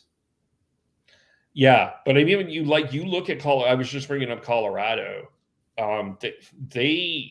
There's a lot. They just have more depth. Like they're just stronger in every area. So while I don't want the Flames to move Markstrom to Edmonton, if the Flames did move Markstrom to Edmonton, it would be interesting if the Flames took Campbell back, knowing that he's now your AHL starter. Yeah, Campbell and Dansk. That's a law firm. Campbell, Dansk, and Wranglers. Yeah, there we go. Or I guess it would be the Wranglers have their herd, right? So it'd be like Campbell, Dansk, and Herd. Yeah. Speaking of the Leafs, I think that this has been an interesting week for the Leafs. Of course, Sheldon Keefe fired, so now a new coach is coming into place. There was a lot of, and this kind of relates to the Flames, of course, because Brad Treliving is the GM of the Leafs, and there's a lot of people with some criticism about what Treliving did with the Flames when he was here, and kind of are expressing that same concern with Brad Treliving now with the Leafs. Of course, we covered the Marner part in a sense because if Marner wants to move, and if you can convince Marner to move, that's the guy that's going to be the big offseason story of the NHL. But do you think that Brad Treliving can fix the Leafs? So I think they're different stories, right? When Brad Treliving came to the Flames, they were not nearly as successful as the Leafs should be. They didn't have nearly the roster or the money. I think these are a lot of problems that he's inheriting. And I think it's no different than a lot of GMs that come in and inherit a bit of a mess. I don't think we can judge Treliving necessarily on this year or next year. I think we got to look at what does he do when he moves that money. What does he move Marner for? That sort of thing. And I think now is when his stamp starts to get put on this team. Do I think he can move Marner? Yes. I don't know if he gets, I don't know what value you get back. Yeah. As we talked about earlier, right? You got to move $11 million. There's very few teams that have $11 million. Now, if he does move, we talked earlier about how Calgary might need to pick up a third line center. I think if I'm Conroy, I'm watching very quickly. I'm watching very closely and moving very quickly when that deal happens, because somebody's going to have, musical chairs. There's going to be somebody with a contract left floating around that he could pick up. But I don't think you're going to get much value from Marner, sadly. No, you're probably this is a pick and prospect trade. This is not a impact player for you. You're going to need to take something, right? You're going to need to take some roster player.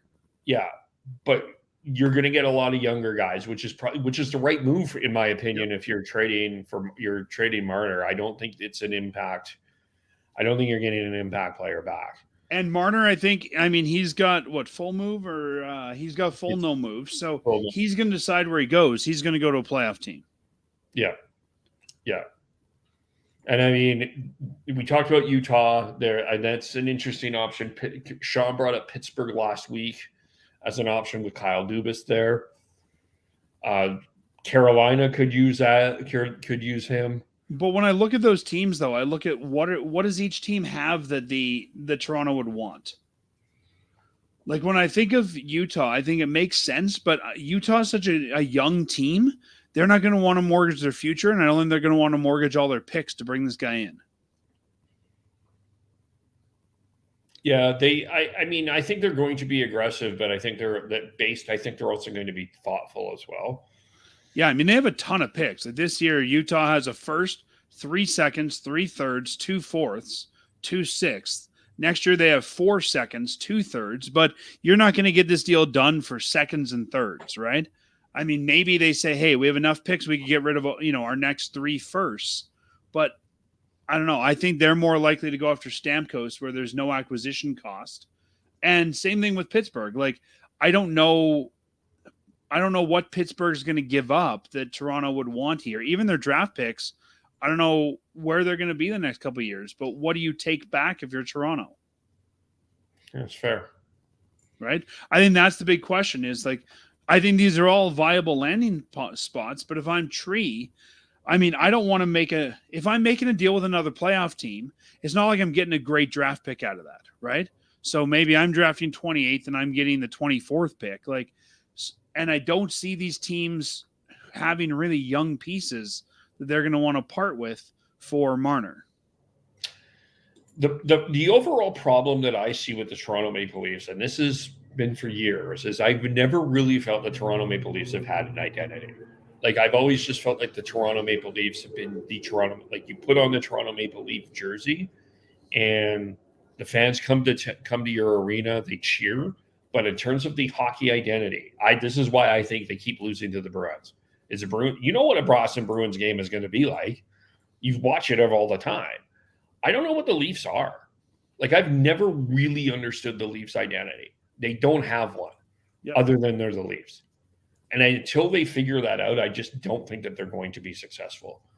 At least you know where the Oilers are. At least you have an identity with the Oilers. You don't have that with the Leafs. No, you don't. And I think that's the one thing. And I think Treliving is trying to address and fix that. I know that a lot of people made a lot of comments about you have to do the unsexy things during playoff time. Look, he's right. He is 100% correct on that. And he's tried to address that a little bit in the last year offseason. Getting in Domi, Bertuzzi, they weren't bad pickups. They didn't have a bad offseason. It's just this team just still lacks an identity. Well, and I think another issue here when they're looking at, I'm just looking at Toronto here. So the no movement clauses for Toronto are Matthews, Tavares, Marner, Nylander, Bertuzzi, Domi, Kampf, Yarncroke, all have some version of a no movement on the front. And then Riley, Brody, McCabe on the back end, and Edmonton all have no moves. I think the biggest issue that Tree's going to have here, how do you make trades when, the majority of your roster, even guys like Yarncroke, can't be traded? Yeah. Right? I think that's going to be their – yes, you could ask these guys, hey, can we send you somewhere? Can we do something? Max Domi has a 10-team no-trade list. David Kampf has a 10-team no-trade list, and Yarncroke has a 10-team no-trade. I think you might have to start moving some of those guys just to move players. Well, Bertuzzi and Domi are UFAs, so that's true. That's true, yeah. So you have to decide whether or not to sign them. But you've got Connor Dewar, Robertson, Noah Gregor as RFAs. But even having David Kampf and Yarncroke with modified no trades, I think those are going to bite the Leafs in the ass right now. Yeah. And you signed Simone Benoit. You've got Gio as a UFA. I think Gio is going to retire, I suspect. Brody won't be back. They have to fix that blue line. You know, I mean, we're talking about a third line center for the Flames. I didn't like what the Flames gave up for him when he came here, but if Treliving called and said, "Hey, at 2.1 for 3 years, or I guess for 2 more years, I need a home for Yarncroke," would you take him? Sure, for 2.1, he can be my third line center. I'll give you a fourth. Yeah, maybe. You know, you're not going to give up an asset, but if Tree just needs to get out of the money, I think that's kind of money you could take. You know, the one good thing with Treliving, though, too, I think, is the pressure's not on Treliving right now. All of the pressure is on Brendan Shanahan. All of it is. Treliving can sit in the back and do his work. I know a lot of people talked about. I think it's on Shanahan now, but I think next year it'll have to move to Tree. It will move to Tree. I think Tree has one more year of sort of, being that angel. I think too, Marner cannot come back next year. They have to find a way to move Marner. He cannot come back. And I think you have to find a way what you're doing with Tavares is also a very interesting question there. And also, I think the one other thing that Treliving got criticized for that I don't necessarily think was all his fault, the coaching situation here in Calgary, because the ownership wouldn't pay for coaches unless the name was Daryl/Sutter. That's when and that wasn't really a Treliving decision. That was an ownership decision. So I don't know if that was necessarily Treliving's doing, but MLSE will pay for a coach. Do you think that, yeah, well, I guess that's the question is you can't hire a coach that's already working somewhere. Looking at the guys that are out of contract, who do you think becomes the next Toronto coach? Well, I think the odds-on favorite is Craig Berube. I've heard Berube would be good there. What's that? I think Berube would be good there. I also think I've heard the name Jay Woodcroft. I think I would not be surprised if Woodcroft becomes an assistant there. Yeah, I don't know that Woodcroft is a head coach anywhere but Edmonton. Yeah. And it's just, and you wouldn't want Jay Woodcroft in that market with the fire and it is right now. I just don't feel that is the right place for him to be a head coach, but I could see him being like a associate/assistant coach. Yeah, or I could even see him potentially being a big AHL pickup for somebody. Yeah. Yeah, I mean, I don't think he's didn't think he was a terrible coach, but I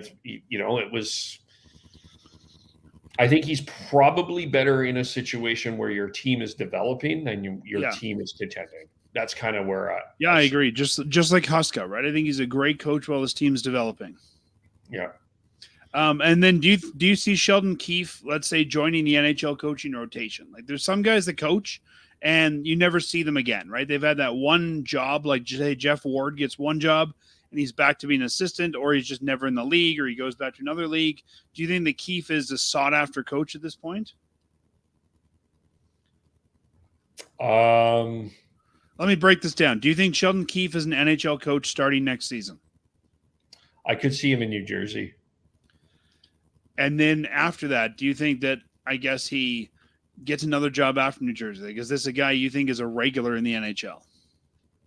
Depends on his success in New Jersey, I would say. Because we tend to like to shuffle the same 40 coaches among 32 franchises. Yeah, I think... Is there anybody that's going to fire their head coach to go out and get Keefe? No. I don't think so.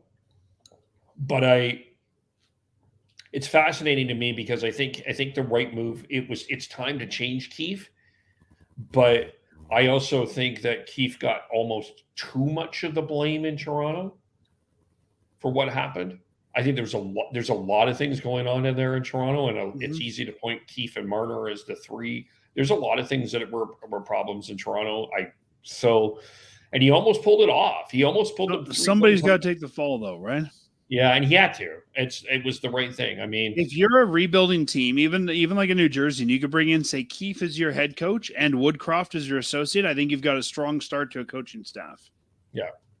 And New Jersey, I don't think New Jersey is a cup contender yet. I don't think New Jersey's a perennial playoff contender. I think they got really good really quick, and they took a huge regression of a step back. Another place I could see Keefe ending up, I think, would be LA. That's a possibility as well. What about Seattle? They're looking for a coach. I think it's either going to be McClellan or Dan Bosma, who's coaching the Firebirds. Yeah, I can see that. Sorry, go ahead. Winnipeg, I think they're going to go with Scott Arniel, who took over when Bonus was away because of his wife's health reasons. So, what else is there? St. Louis got Bannister. I don't think there's any other coaches that are going to be in San Jose. I don't see Keefe in San Jose. Do you think there's any more coaches that lose their job this year? I wonder about Brind'Amour. And I think Brind'Amour would be very sought after. Like, that's the kind of coach I could see somebody firing their coach to bring him in. Yeah. I mean, if I look at the list of coaches, Anaheim has Greg Cornyn. No need to change that. Boston has Jim Montgomery. I could see Montgomery potentially being fired if they don't make it out of this round. Yeah, he would have been out in the first. If they blew the lead, he's out. I think. I don't think he's safe. But I also don't know how good this Bruins team is. I don't either. But again, somebody might need to take the fall, right?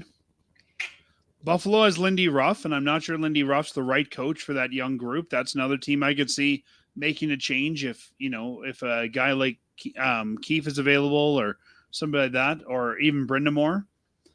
We have Huska in Calgary. Luke Richardson in Chicago is fine. Bednar's not going anywhere in Colorado. Pascal Vincent in Columbus, I think, again, is a take it or leave it. I'd probably fire him if I could find somebody better.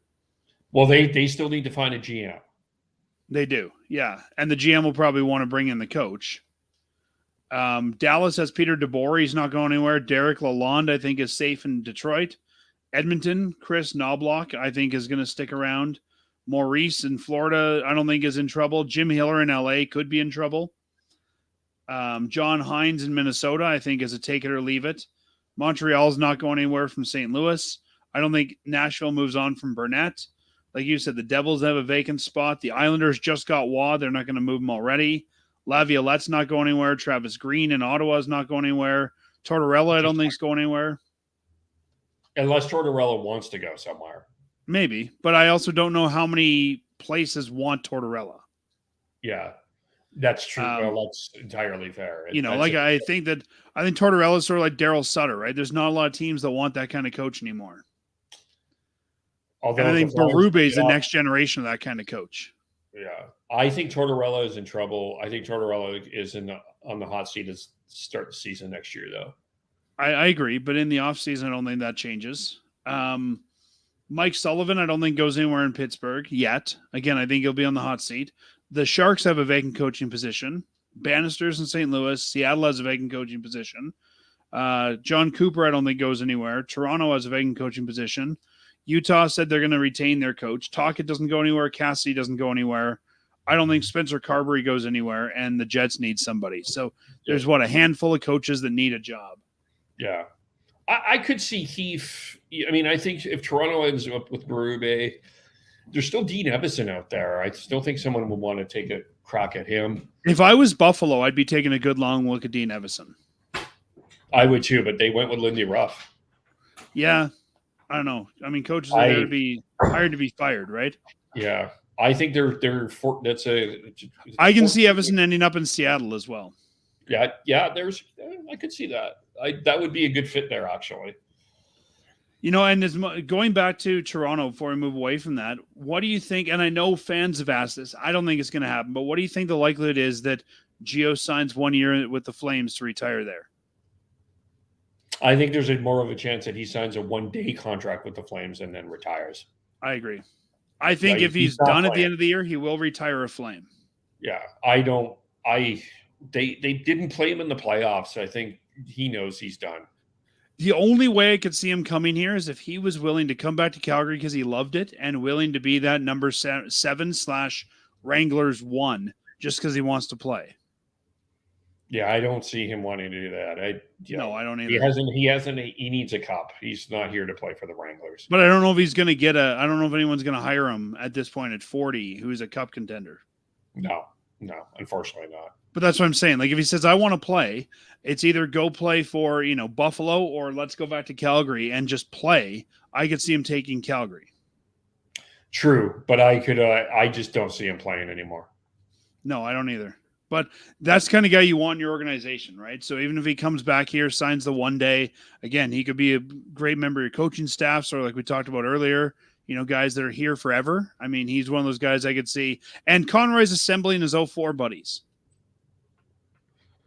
Yeah, I could see Gio in a consulting role.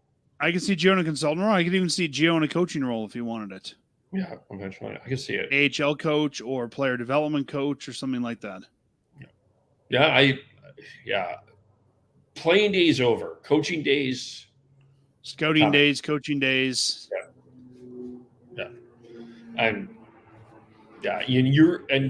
just on the other side of that, the Flames are going to need ambassadors to the team. When your team is this bad, you need to promote your hockey culture within and find other ways to make sure that teams play, the fan base is at least sort of interested. And I could also see whoever the new coach is in Toronto. I mean, Gio and Tree have a great relationship. I could see, Tree hire Gio as an assistant coach there and tell the new guy, all right, he's on your team. If it's Berube is going to get his pick of assistants. Yeah, I don't disagree. It'll be interesting what happens. I mean, maybe even goes to the Marlies, but I just think that the two of those guys together have great chemistry. I mean, remember when Gio got taken in the expansion draft, and Tree seemed like he'd been punched in the stomach. Like you can tell those guys have a special relationship. Yeah, and that's the other thing with Tree. Before we move on as well, and I think people forget this is he puts, and I think that this is a strength. He puts the person before the player first. And I do think that is a valuable thing. I think that there's going to be some Leaf fans that are not going to agree with that and don't understand that and put the hockey team first. You cannot do it. And let me just say this right now. Joel Quenneville should not be back in the National Hockey League. I'm sorry, stop it. No. He has not answered for his crimes. And I don't care what how if he long. Does? Then I will. I'm still not comfortable with him coming back. The person that should be allowed to endorse him. I don't have his. The people that should be allowed to have him should say he's allowed to back are the people that were impacted by his negligence. That's where I can see it both ways. Yeah, that's a difficult conversation. I mean, I get it, but at the same time, Graham James is still coaching. Yeah, but not in the NHL. No, but I think he's still coaching youth. Ugh. That's the Selma. I'm not saying that's right, but last I saw, he was coaching youth in Mexico. Ugh.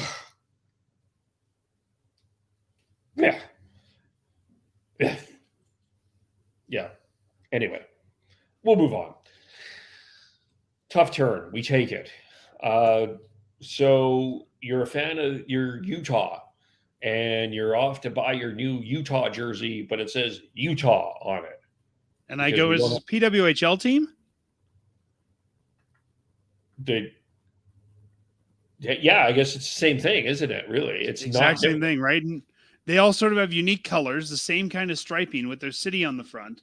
Like Utah has now admitted they will not have a name coming in next year. They will just be Utah. And if I'm a fan, I mean, jerseys are expensive. Jerseys are like $200 now. I'm not going to spend $200 on a Utah unless I'm a hardcore who wants a collectible item. But if I'm just the average hockey fan, I'm not spending $200 to just spend $200 the next year. I probably don't buy the Utah jersey and wait for them to have a name. Yeah, I understand that. I understand that from the fan base, but at the same time, this is telling me two situations here.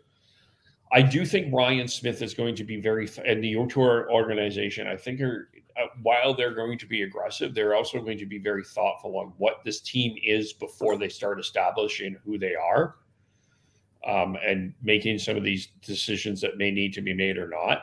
But the other thing is ultimately, I think Ryan Smith did the NHL a favor and rescued Arizona from a really horrible situation.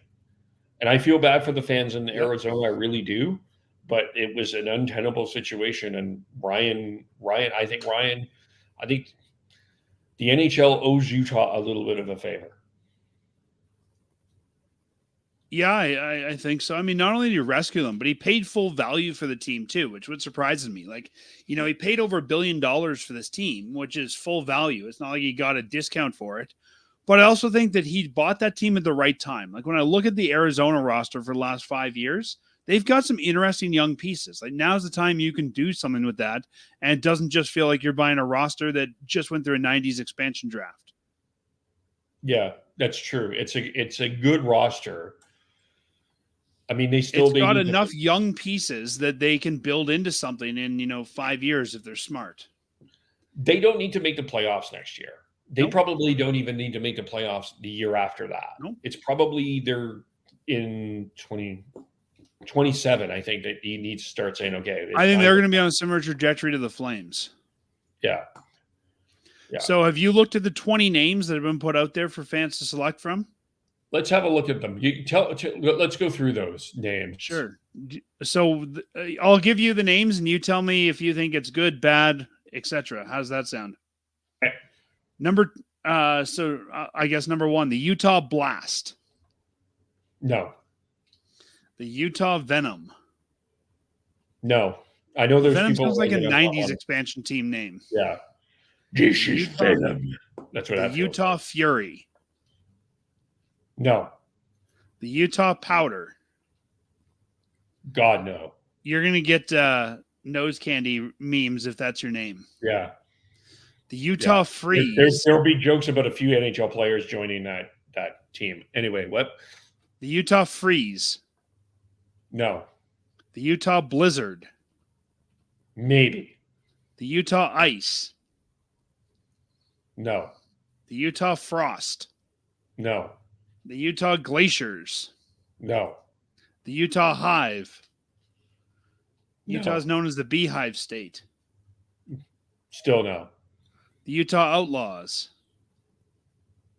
I'm not sold on it, but I think that it's more popular than a lot of people give it credit for, so I'll put it in the maybe. That also sounds like the name that'd be auto-generated for you in your NHL 24 expansion team. Yeah.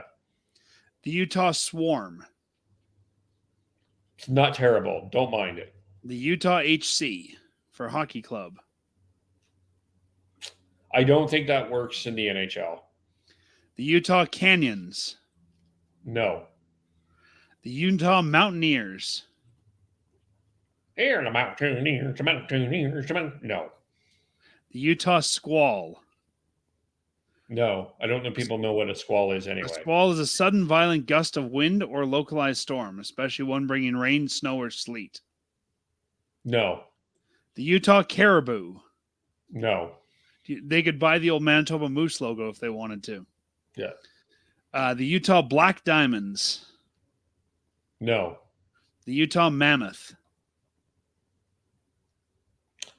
No. I do think there's a need for more dinosaur-related names in professional sports. And the Utah Yeti. Yes. I think the Yeti is number 1. I think the Mammoth is number 2. And I think the Outlaws is number 3. Yeti, Outlaw, and what was the... Do you want me to go through them again? Yeah, quickly. Blast, Venom, Fury, Powder, Freeze, Blizzard, Ice, Frost, Glaciers, Hive, Outlaws, Swarm, HC, Canyons, Mountaineers, Squall, Caribou, Black Diamond, Mountain Yeti. Or Mammoth Yeti, sorry. Mammoth would be 3rd on my list. I'm personally a fan of the Venom, but I like those kind of 90s names. That's the kind of name I would give my team in Madden if I was relocating them. But it's not I don't think it's a 2024 name. No. Yeah, I think I think the Yeti work, the Outlaw work, because you can have some character in the Mammoth work. I think that those are, you can brand around those, right? Yeah. So those are the three teams that The only downside to all of these is we know the team's going to have a blue color scheme, and I think blue is overused. What type of blue, though? I mean, if you're the Mammoth, you could do whatever. But if you're the Yeti or you're one of these names, I think you've got to go with like an ice blue. I could see them having a very similar color scheme to Winnipeg. I would love it if they do like a baby blue as their primary, but I can't see them being edgy enough for that. It's more of a conservative area, yeah. I think if you were to do like Pittsburgh Penguins baby blue, that powder blue, I think that could look great for a jersey. But I was hoping for something new and more. I don't know. I still am a big fan of the old Mighty Ducks jerseys because the purple and green was different. Yeah. Now, they're married to this? Like they're married to this blue? So these are the 20 names they've sent out to fans to vote for, and these are the 20 trademarks that they've registered. So one of these will end up being the name. Yeah. For me, it's a Yeti, Outlaw, Mammoth, I think would be the three. Yeah, the Outlaws, you could do whatever you want color-wise. The Mammoth, you could do whatever you want color-wise. Venom, you could do whatever you want. The Swarm, you'd probably go with black and yellow, which would still be Bruins-like, but nobody else. But yeah, I think the Yeti is the right name. Yeah, Swarm is fourth on my list. I will consider. I would be opposed to that. It does fit the identity. I think the Swarm is better than the Hive. Yeah. But also the Swarm sounds like the name for your fans. It's like the Flames have the Sea of Red. I could see, because they're the Beehive State, having the Swarm as their fans. Yeah. Whatever their name is. Yeah. It is going to be interesting. I mean, it'll be interesting to see how they market this team and how they adapt this team to the NHL kind of. Yeah, and I think there's going to be growing pains. Like if you talk to people in that market, there's the people already saying, "Hey, there's some seats that are going to suck. They're behind pillars." It's sort of like the when the Islanders are the Barclays Center, and Ryan Smith knows that, and he's already said that they're going to have to do some renos and stuff. So I think they weren't expecting to get a team this fast. I think it's going to take 2-3 years for this even to be a great building, a great place to watch. For them to get the fans out there, I think is going to take a while. So I think, like you said, they don't have to be a playoff team yet, and I think their fan base will grow as the team gets better as well. Their rink will grow with them. I think it's almost. I mean, it is an expansion team in the legal sense of the word, but I think it's going to take time to even grow hockey in that market. Yeah. Yeah, I think I think the one, I would imagine one of the benefits that they're going to have with this Utah NHL team is it probably distracts from whatever the Jazz are not doing right now. But I think that it's going to be an interesting cultural experience because it's a more conservative state. I don't believe it's a tax-free state necessarily, but it's not tax terrible. So in terms of players wanting to be there. In terms of free agency, what I'm intrigued about how this looks in free agency, because are you going to have players that want to go there because it's quiet, which I think that a lot of people liked about Florida, a lot of people like about Vegas, a lot of people like about a lot of the states is that you can go around and people are not recognizing you. But is it too small of a place for someone to feel like it's home? That's what I wonder about. Or too could be, but I mean, there's a lot of places that guys don't look at as home, right? They're there to play, and their family's somewhere else. If I'm a free agent, I don't know, it's my first choice destination right now. Like I think they're going to need something to sell these guys. I think it's going to need to be Ryan Smith or someone else calling the free agent and selling them on why they should take a chance there. Or it'll be those guys that are, chasing their last contract. And it's like, what? I'd rather play there at 35 than not play. You know what it could be, though? I wonder if this is sort of a similar situation to St. Louis. It's not the sexiest place to go, but there's a lot of players that have found alumni that have found St. Louis to be a home. I wonder if that's sort of the way that you end up selling Salt Lake City, Utah, right? It's not Vegas, it's not Florida, but it's a place that you can land your roots. Yeah, I think I mean, you're going to sell differently to everybody, right? I think there's going to be some of the older guys, the family guys that, yeah, you might definitely say that, hey, it's cheaper to buy a house here. It's cheaper to live here than where you are. This is a great place to put your roots down. I mean, we don't know, and I don't want this to sound stereotypical. We don't know how many NHL players are Mormons, right? There might be some people that are very excited to move to that area. Yeah, and I wonder, and I understand from what my understanding is it is predominantly majorly Mormon, but there are pockets of that area that are not. So for sure. But there might be someone who's excited by that because that's what they grew up with and still believe or whatever. And, that's kind of their mecca. Yeah. I think that they're going to need one guy, and I think that they can afford to overpay one guy, a guy like Stamkos, to come in and be that face. And I think then other guys that go, well, if Stamkos goes, I'll go. Yeah. Yeah, they'll need a representative. I think the thing with hockey here, it's not a hockey market, right? I think they're going to have to sort of educate their market on the NHL. And I think that takes a face to do it. And I think Vegas did that by having Flower on the team. Like, I think it's going to take them sort of saying, okay, we need to introduce our market to this game. And I think Ryan Smith is in this for long term. I could even see most of the season tickets being, hey, if you're a Jazz season ticket holder, we'll give you cheap hockey tickets just to fill the building for the first year. One more question I have. Is this a travel destination for road teams? Is this a place that the Canucks, Flames fans, Oiler fans go to travel and see their team? I think it's probably a very affordable destination compared to other ones. I mean, if I go to Vegas, I'm not staying in town. I'm staying on the Strip. That's costly. If I'm flying to other places, it's costly to get there. There are fairly direct flights from most Western Canadian cities to Salt Lake. I think it's a very affordable destination to go see your team, but I don't think it's where you're taking the boys for a bachelor party and to see your team. Yeah, I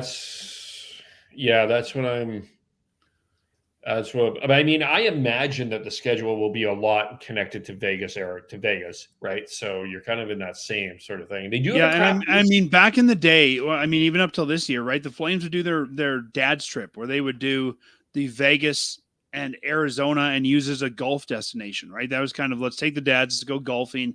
Now you're taking one of those destinations away. Like, I think it's not a destination city. We're going to take the moms, we're going to take the dads, that sort of thing. But I think it could be a very affordable place to go watch hockey. Yeah. You look at some of these places like the new arenas, Edmonton and Detroit, and you see what they're charging for a hot dog or what they're charging for a Coke.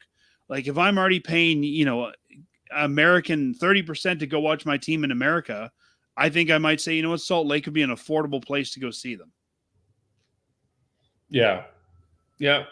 That could be an advantage. So I think it depends what you're looking for on that road trip. Yeah. It's going to be, it'll definitely be interesting. It's going to be interesting. I mean, I have them as probably my second or third most intriguing team in the offseason. But in terms of the culture and what happens there, I think that this will be fascinating because this could be a Winnipeg situation, or this could be something really surprising for people. I'm leaving myself an open mind about what Utah will be. Yeah, and I remember when when Columbus expanded, that was not a hockey market, right? They kind of had to teach people what hockey was in that market, and arguably still are, depending on who you talk to. And I remember I have a friend who worked for Air Canada, so he gets sort of free flights standby at any time. And we found a promotion when Columbus first expanded the league. We found a promotion that if you bought a 12-pack of Pepsi, you got a free ticket to the hockey game. So we were very considering on a Friday night, the Flames are playing there Saturday, fly standby to Columbus, get a crappy hotel room, buy 24 Pepsis, don't drink them, just get the ticket out of them and go watch the hockey game, right? Like that. And that's how they had to build their audience. And I could see Utah being the same, right? It might be a travel destination because I can get the ticket for free by buying, fries at this fast food place. So as a Flames fan, all I got to do is pay for a hotel and a flight. I mean, it reminds me of one time I was at a conference for work. I was in Anaheim. The Flames were there. It was cheaper for me to buy a third row ticket, even with the currency exchange in Anaheim, than it was in Calgary, right? So I think there's different things that might draw people to this market. Yeah, it'll be interesting for sure. Be absolutely fascinating. But anything else we need to talk about before we say goodbye? I think that's it. I would just encourage everyone to get ready for the draft. And this is, and a lot of fans don't know this. This is going to be the last year the NHL draft is conducted all in person. So we are going to be watching a momentum changing draft this year in the Sphere.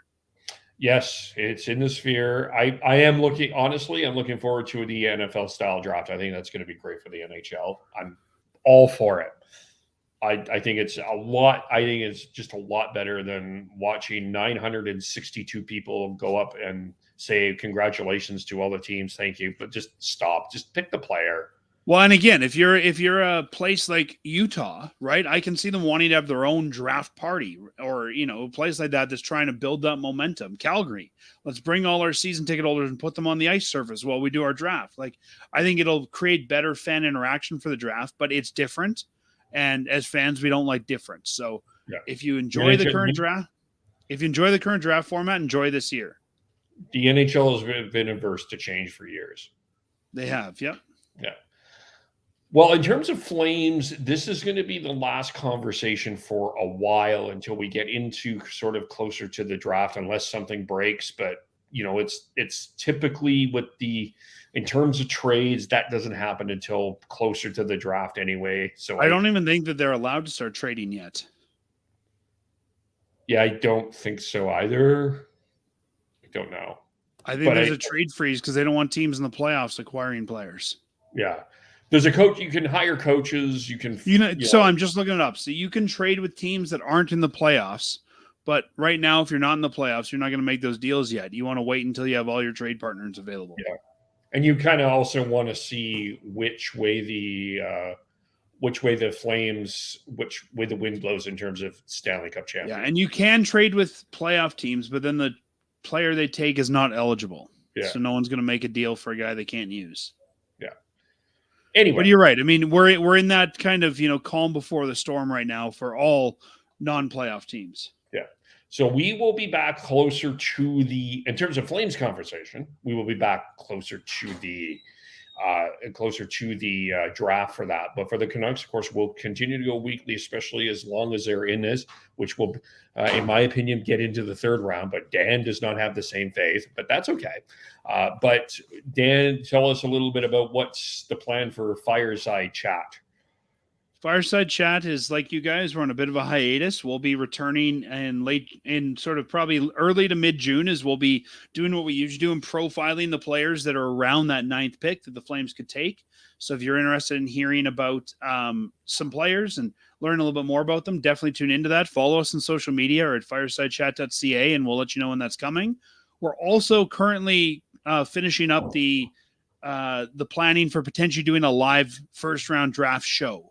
So we'll have some more information on that, but it's possible that we will be on location somewhere in Calgary and there with our fans to call whatever the first round picks for the Flames are. Awesome. That will be fun.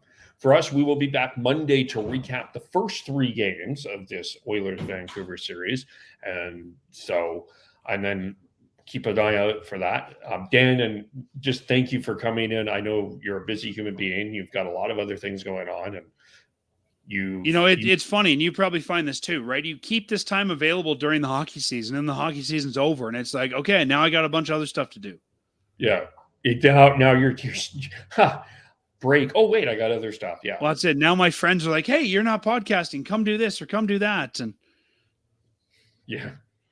Yeah. The space fills up really quickly. It does.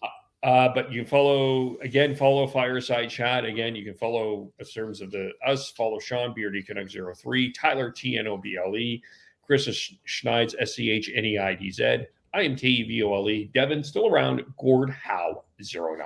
Thank you everyone for watching. Thank you everyone for listening. And we will talk to you all very soon. Bye for now.